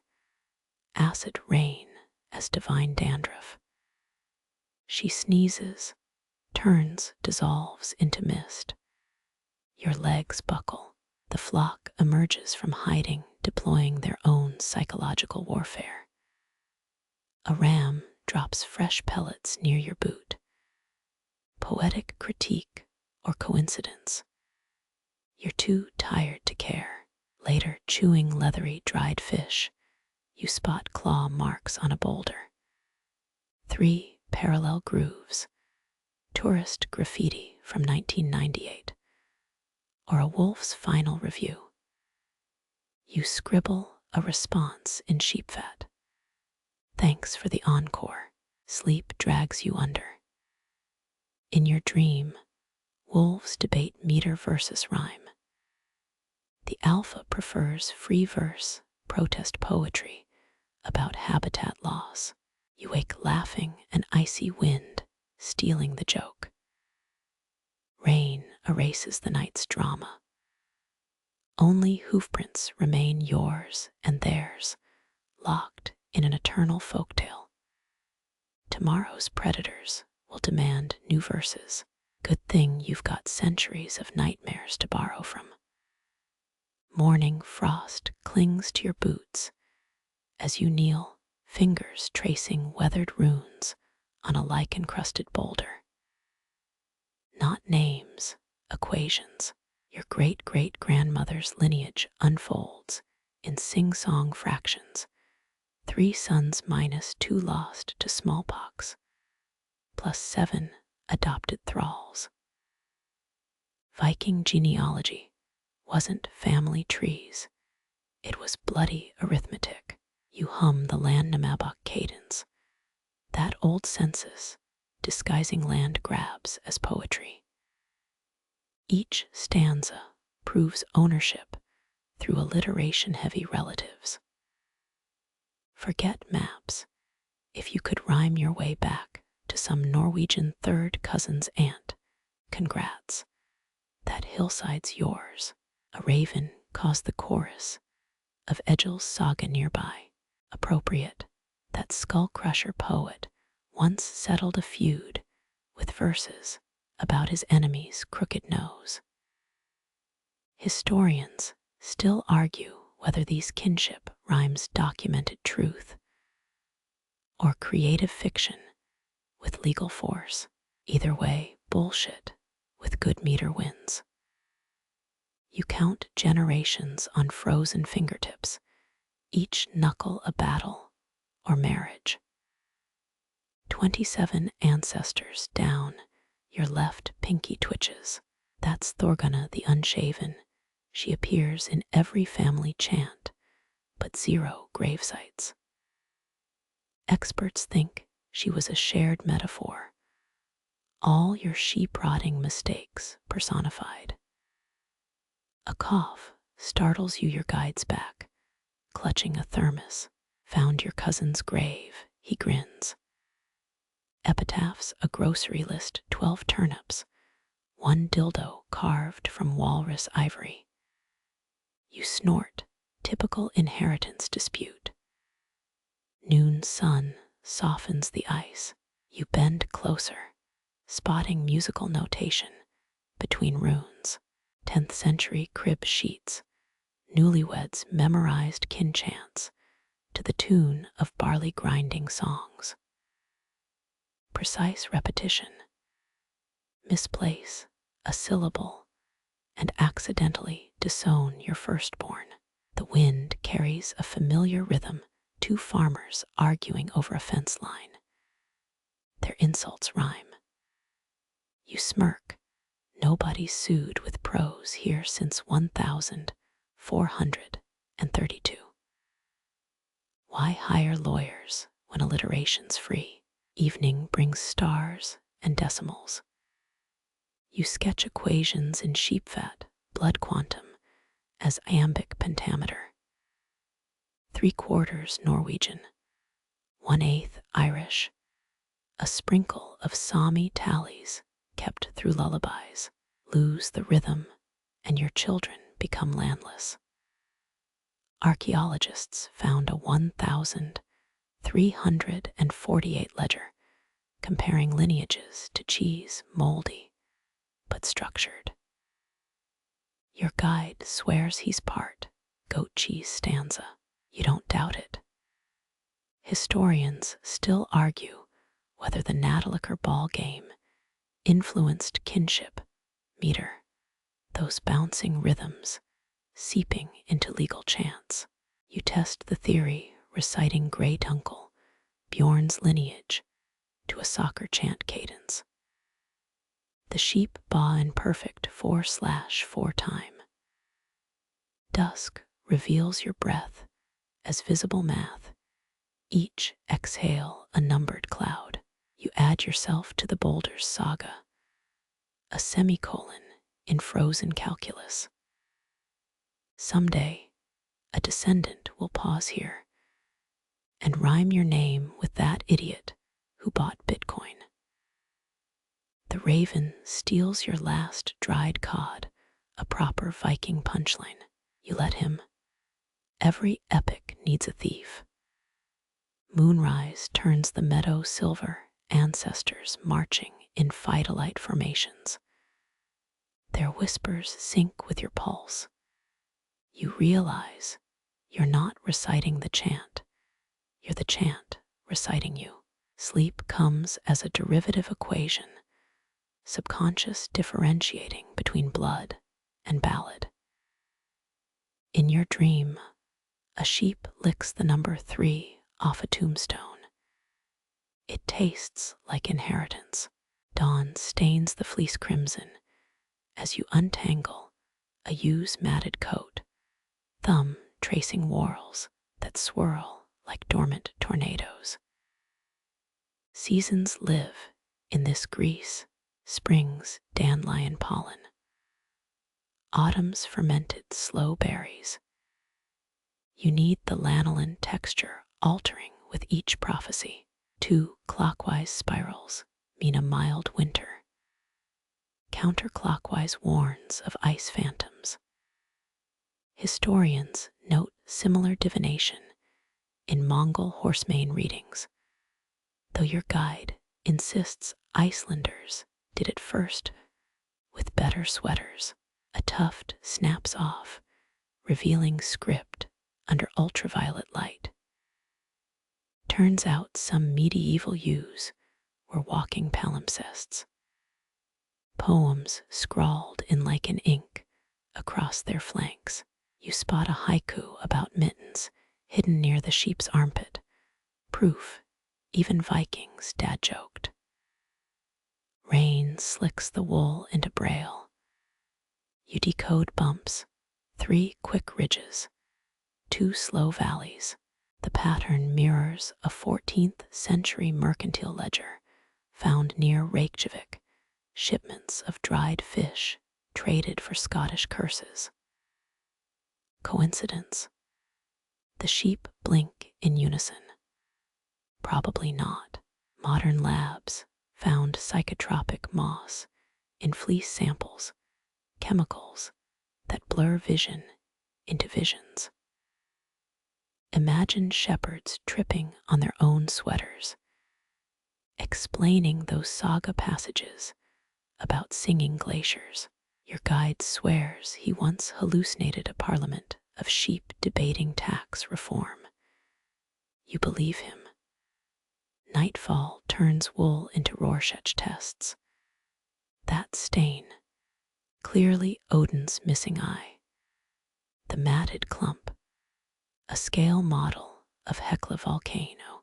Historians still argue whether patterns held meaning, or desperate minds finding faces in clouds. You squint. Is that a rune or just dried mud? A lamb headbutts your knee, demanding breakfast. Its newborn fleece shows perfect Fibonacci sequences. Same spirals found in temple mosaics at Angkor Wat. Coincidence feels cheaper by the decade. You scratch its chin, future prophet of hay prices. Your thermos leaks tea, stains the flock's census records. Blotches bloom into runic puns.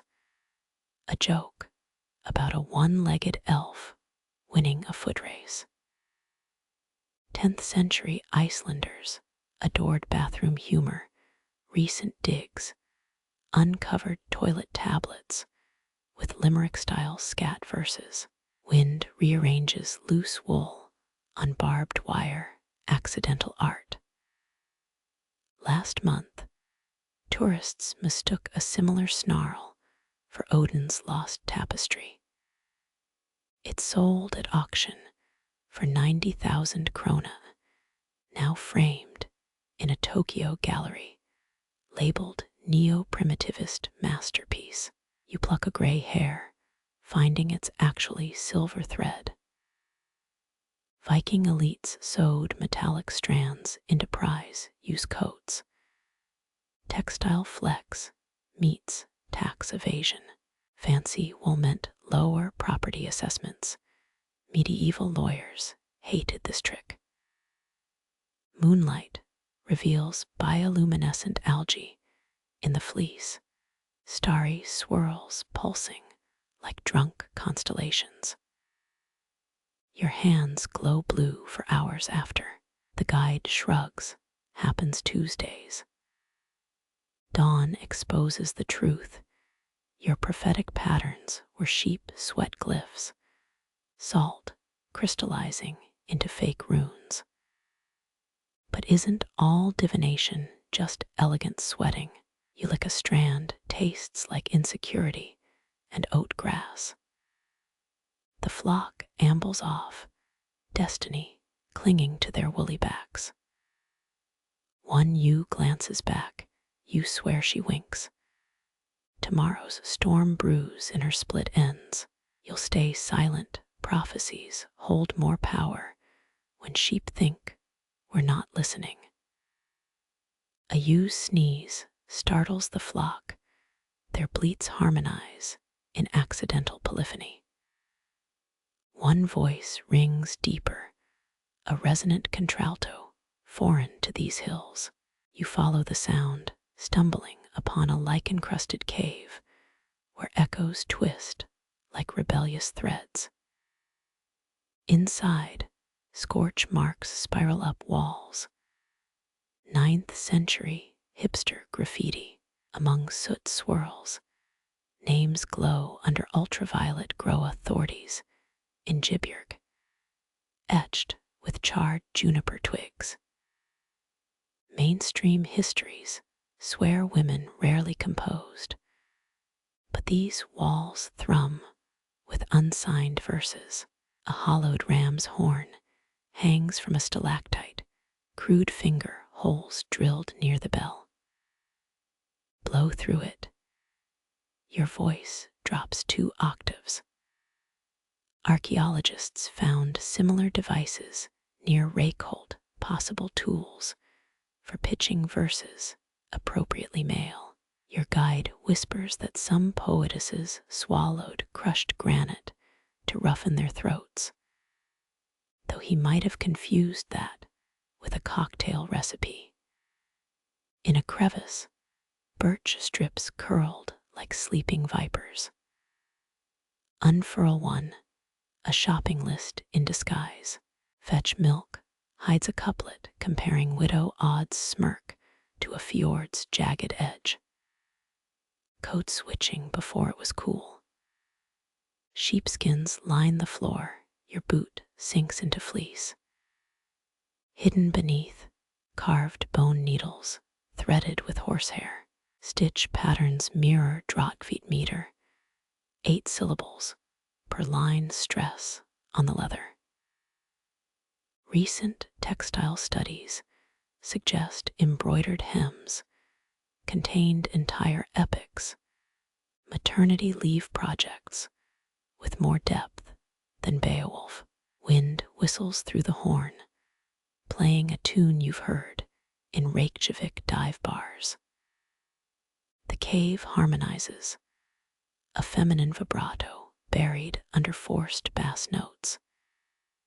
Historians still argue whether anonymity protected poets or erased them twice, first by society, then by time. You pocket a birch scrap, its edge nicks your thumb. Blood blooms perfect Ogham script, your DNA, auto-writing an ode to clumsiness. 10th century women used menstrual ink for secret stanzas, at least according to controversial parchment analyses. The academic who proposed this theory now exclusively tweets in emojis. Outside, a ewe rubs against basalt, her fleece snagging on runes. This rock's been here centuries. Why today's sudden grooming? You inspect the wool, strands twisted into Old Norse pronouns. Han, hun, all neutered into safe, plural they. Clever girls. Dusk warps shadows into collaborators. That boulder, clearly a grandma cracking knuckles before reciting. The streams gurgle, a satirical ballad about Thorstein's failed beard. Modern singers can't replicate those raspy undertones. Auto-tune smooths out the delicious spite. Rain taps Morse code on your hood. Decrypt it. A gossip chain about Hallgerther's alleged affair with a Russian trapper. poetic justice. Her name survives through rumors she'd have hated. You add a juicier plot twist. Let future guides choke on their cocoa. By moonrise, the cave's mouth exhales spectral verses. Air current or ghostly lungs. Lyrics fragment against your cheek, a hymn to unreported labor. You hum along, dropping your voice like they taught you. The flock ambushes your introspection, nudging you toward home. Their bells clank in dissonant cadence. 3 against 2, Icelandic jazz. One you sports a flower crown, clever girl making her ancestors proud. Or mocking them. Same difference. Your boot squelches something soft, a rotten sheepskin diary. Pages disintegrate, except one rant about a husband's snoring. Mortality rates for medieval humor tragically high. You rewrite the punchline in your head, giving her posthumous last laugh.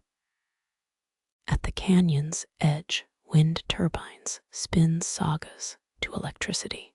Red warning lights flash in drought-beat rhythm.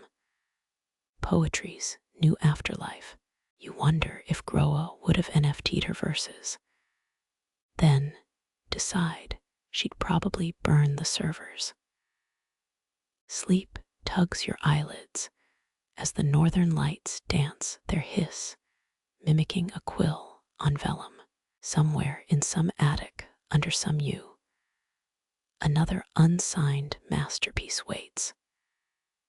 You yawn a perfect iamb breath fog, reenacting the great noun shortage of 1,120. The path home glows, not from moonlight, but bioluminescent lichen spelling out a final truth. All verses fade, except those we snatch from silence's jaws. Your pocketed birch scrap burns, though when you check, it's just your phone overheating. The phone's dying beep merges with sheep bells, both demanding haste. You squint westward, orange claws raking the horizon. In medieval Iceland, sunsets arrived like unpaid bills, no extensions granted. Poets called it Rimnikvedja, the rhyming curfew. Your shadow stretches into a distorted skald, long-fingered hands clutching imaginary quills. Archaeologists found sundials carved into sheep jawbones, hourly notches worn smooth by anxious thumbs. Mainstream texts claim they tracked milking schedules, but you suspect verse deadlines. A ewe blocks your path, her fleece dyed pink by failing light. She chews a manuscript fragment, vellum edges curling like burnt toast. Historians still argue whether poets resented Twilight's tyranny or thrived under its merciless editing. You fumble for the birch scrap, now cold and brittle. Its Ogham blood script glows faintly, taunting your sluggish, modern brain. 10th century wordsmiths could craft closing couplets mid-sneeze, all while dodging sheep dung. The sky bleeds into 3 distinct bands: blood, bile, phlegm. Medieval medicine meets meteorology. Your guidebook claims this color trio inspired specific medieval meters. But the academic who wrote that footnote now sells psychedelic yarn online. Wind turbines ahead slow their spinning, blades catching final sunrays like reluctant collaborators. Each rotation powers a Reykjavik street lamp and erases a stanza from the electric grid. You hum a lullaby Groa, might have whispered to her loom. Fingertips graze a lichen-covered boulder, still warm from its daylight performance. Basalt columns make perfect rhyme columns, if you squint hard enough. A sheep urinates on your discovery, criticism, taken under advisement. Your boot kicks a pebble. It arcs into a distant stream with a haiku-worthy plink. 3 sounds, 5, 7. Coincidence? Debate rages about numerical symbolism in nature noises. The Icelandic Poetry Society offers grants for stone-tossing experiments. Twilight unveils hidden colors, purples even Pantone can't name. You spot a faded mural under peeling moss, stick figures racing the sun. Their limbs stretch commedia dell'arte style, tragedy and comedy chasing the same punchline. A raven lands beside you, its left foot missing 2 talons. Licensed saga reenactors use clipped ravens as props, though PETA's medieval division protests annually. The bird croaks what might be Old Norse or a commentary on your posture. You count 17 visible stars, 18 if squinting. Poets called them skaldstjörnur, verse anchors in the darkening soup. Modern astronomers mapped 16. So someone either lied or counted Jupiter. Your money's on the liar. The northern lights begin their sluggish warm-up, green tendrils testing the stage. Program notes claim this show's improvisational. But you detect a strict ABA rhyme scheme. Nature's plagiarizing from 8th century anthologies again. Your thermos yields lukewarm coffee, a poor substitute for Viking-era mead.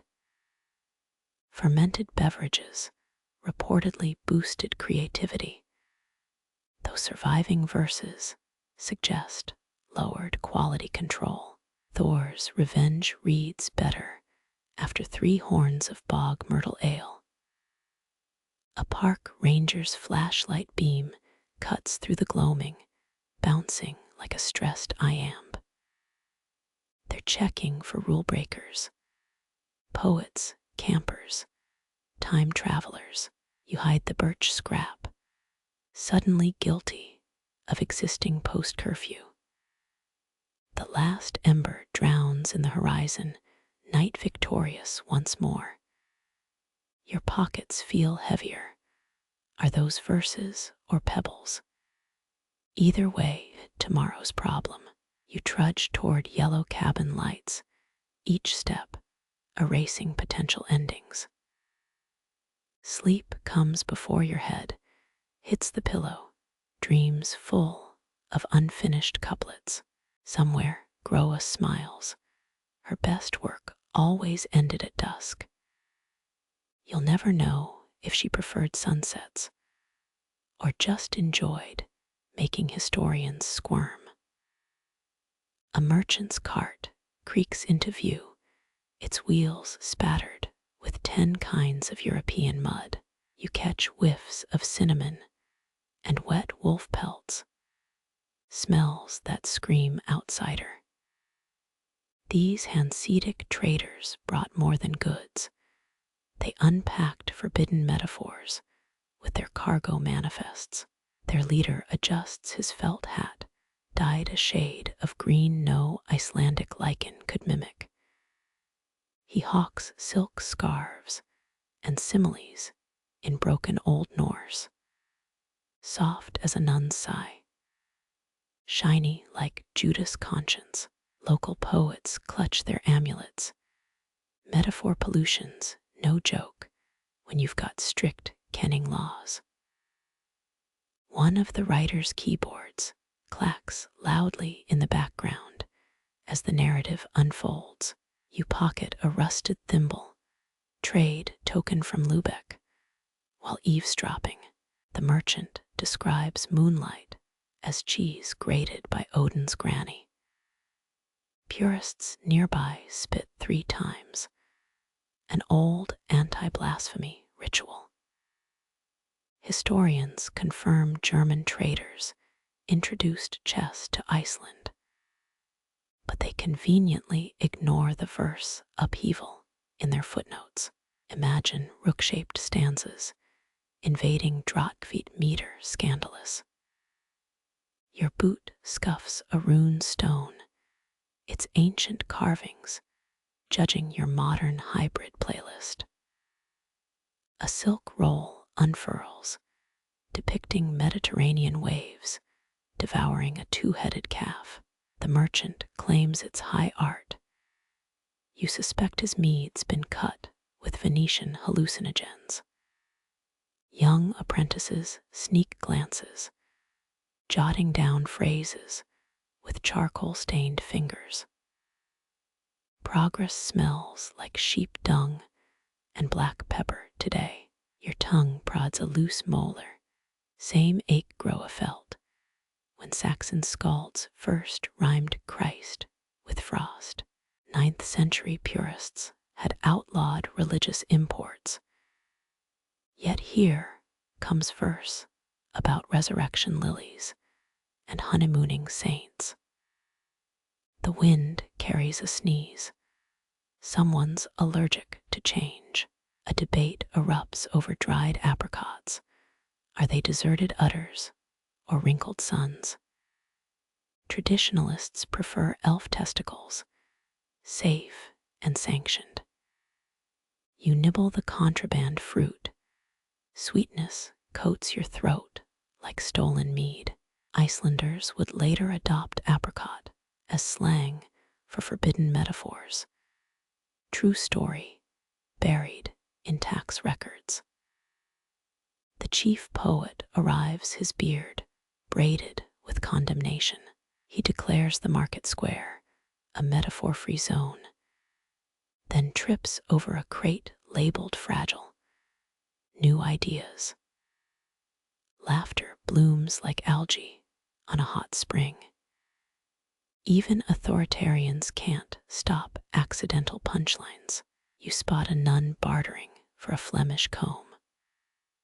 Her wimple hides runic tattoos, snake patterns from the old faith, hybrid vigor personified, though she'll deny it if the bishop asks. Historians still argue whether cultural blending enriched Iceland's verse or just gave anxiety to copyists. Dusk brings out the compromise makers, brewers peddling dialogue ale to both sides. You sip a tankard while monks and mercenaries debate pluralism. A drunk German compares Valkyries to battle pigeons. The Norse contingent protests, until he adds, who poop lightning, terms accepted. Moonlight exposes graffiti on the mead hall, a crudely drawn Jesus lassoing Thor's goats. Someone's ahead of their time, or just asking for a thrashing. Your candle gutters, wick trimmed short like artistic freedom. Tomorrow, someone will whitewash the wall and quote the verse at underground poetry slams. The merchants pack up, but their words linger like fish oil stains. You find a scrap of silk behind a barrel German love poem on one side, Norse death threat on the other. Early example of hybrid verse or passive-aggressive penmanship. Stars emerge as the purists regroup, muttering about purity spirals and metric measles. Their leader drafts a law against mixed metaphors. Ink blots reveal shaky conviction. You wonder, did they protest Babylonian influences on Etic verse 2? Hypocrisy's been evergreen since the first bard plagiarized a cave painting. A nasal horn interrupts, signaling the town drunk's engagement party. Guests must compose verses, blending foreign and domestic imagery. You improvise lines, comparing pickled herring to Buddhist mandalas. It kills.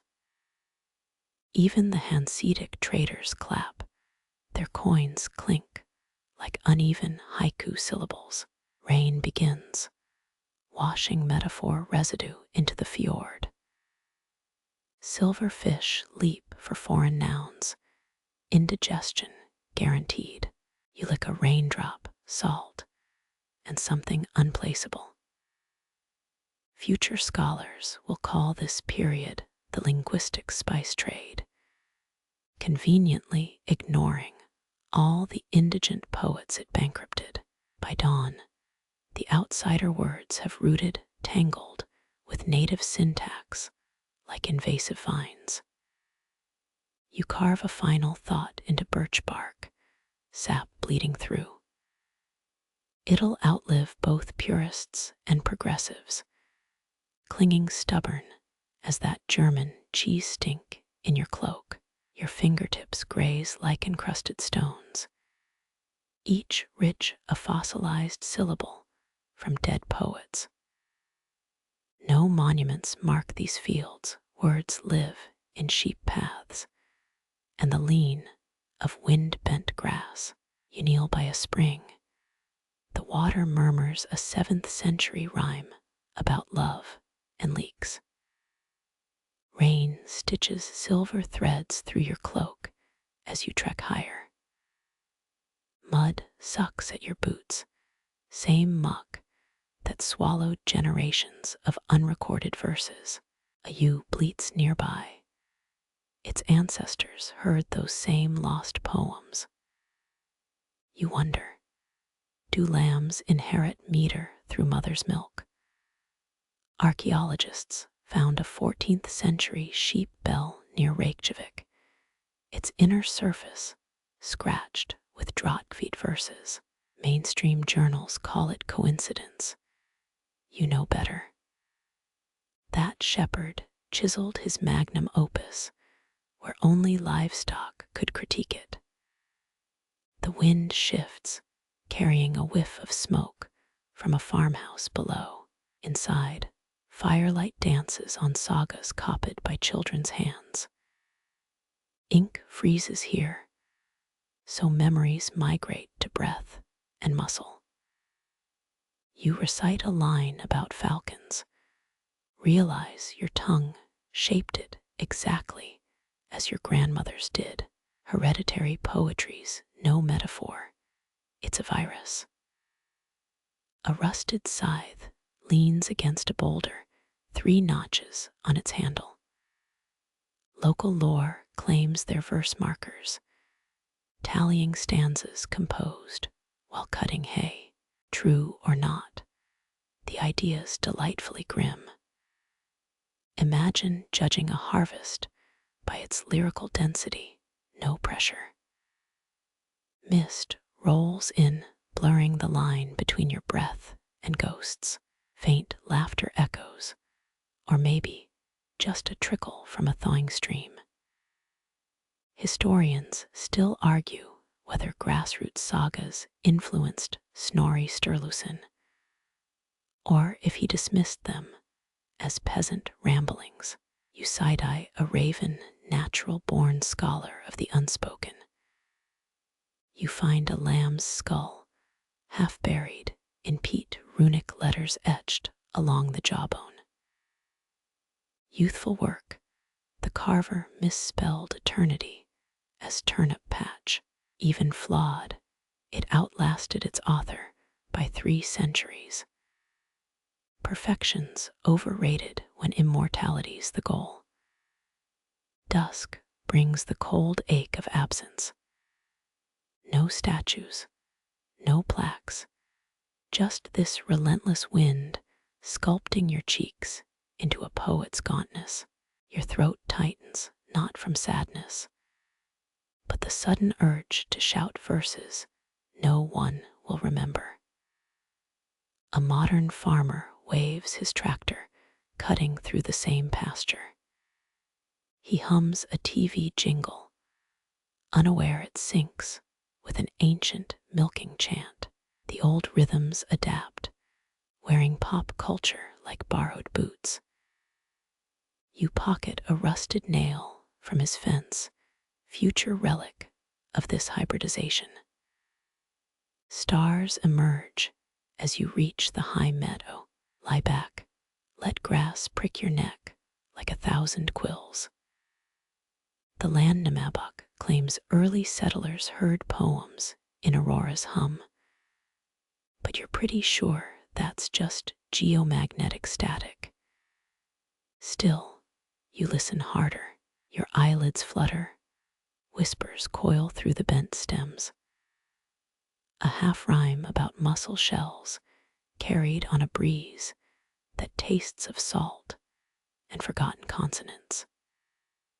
You sink deeper into the grass, every blade pressing starlight into your spine. Those poets didn't need parchment. Their scratch pad was the whole damn island. Harsh winters became editors, crossing out weak lines with blizzards. Short growing seasons, just nature's way of banning filler content. A raven croaks overhead, its call mirroring the Drottvedt meter's strict 8 syllables. Coincidence? Try surviving Arctic nights without Netflix. You'd invent rhyme schemes too. The land Namabok's dry land records hide a secret. Every third settler's name fits perfect poetic meters. Colonization as verse-building exercise. History's first literary draft. Your fingers dig into cold soil, same dirt that swallowed sheep dung and saga fragments alike. Archaeologists found a 10th century shepherd's staff near Hypothermic carvings.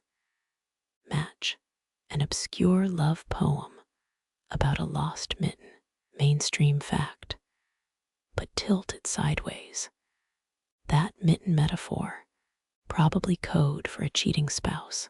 Breath frosts the air, each exhale a temporary scroll. You hum that TV jingle from the farmer's field, realize it syncs with a medieval shearing song. Centuries collapse like a bad accordion. Traditions just plagiarism they let you get away with. Historians still argue whether skaldic verse evolved from counting rhymes, or if bored herders stole Latvian drinking chants. The truth's buried under 16 wool sweaters. You'll never unravel it. A sheep bleats mockingly. Bastards always know more than they let on. Your eyelids grow heavy. The sky's now a blackboard smeared with star chalk. That limitations breed genius crap they taught in school. Here, it's literal. No ink. Memorize better. No audience. Perform for confused puffins. A modern-day parallel hits you, those viral TikTok poets with 15-second constraints. Medieval Icelanders would have dominated 300-year-old roasts, trending in Valhalla's comment section. Odin DMing them fire emojis. Wind rifles through your coat, thief searching for loose verses. You clutch the rusted nail from the fence. Future archaeologists will call it ritual object. Jokes on them. It's just proof you got bored halfway up a mountain. The final irony floats by a plastic bag snagged on a thistle. Polyethylene sails mimic Viking longships. Our newest eternal wandering poet. Even trash here can't escape the metaphor machine. Your last coherent thought. Those poets didn't carve runes. They reverse engineered them from sheep ear notches. Then darkness, warm and woolen, drags you under. No epiphany, just the distant bleating of consonants falling into place. The grass cradles you now, each breath slower than a glacier's sigh. Those poets' verses weren't etched in stone, just sheep counts spun into spine shivers. Harsh winds polished their words, sanded rough edges till they gleamed like midnight ice.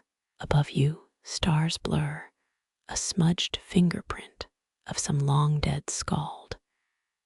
That raven's croak, not a mystery, just air escaping a feathered bellows. Whole sagas live in the spaces between breaths. You forget how to count them. Your palm rests on soil, cold and crowded with ghosts. That farmer's staff with carved love poems. Turn it over. It's just a tally stick for missing sheep. Romance as inventory log. No wonder their metaphors got tangled. Frost feathers your lashes, translucent runes melting before they're read. The TV jingle fades, replaced by wind threading through fence wires. Same tune, the old ones hummed while shearing, same calluses, same blisters. Centuries fold like a page, slipped between prayer book leaves. You almost grasp it, how boredom births myth, how isolation sharpens daydreams till they draw blood. But your mind drifts, a lost verse adrift in the Greenland Sea. Sheep shift in the darko, woolly librarians shuffling forgotten archives. Your hand uncurls, the rusty nail rolls free. Let future experts debate its purpose. Some truths only matter in the letting go. Plastic bag flutters, a ghost ship chasing horizons you'll never see. Poets wrote on whatever stayed put. Even trash endures here. Darkness comes soft, a fleece pulled over the world's shoulders. No grand finale, just the hush of a page turned. Somewhere, a U sneezes, perfect trochaic hexameter. You don't fight it. Let the silence rhyme itself to sleep.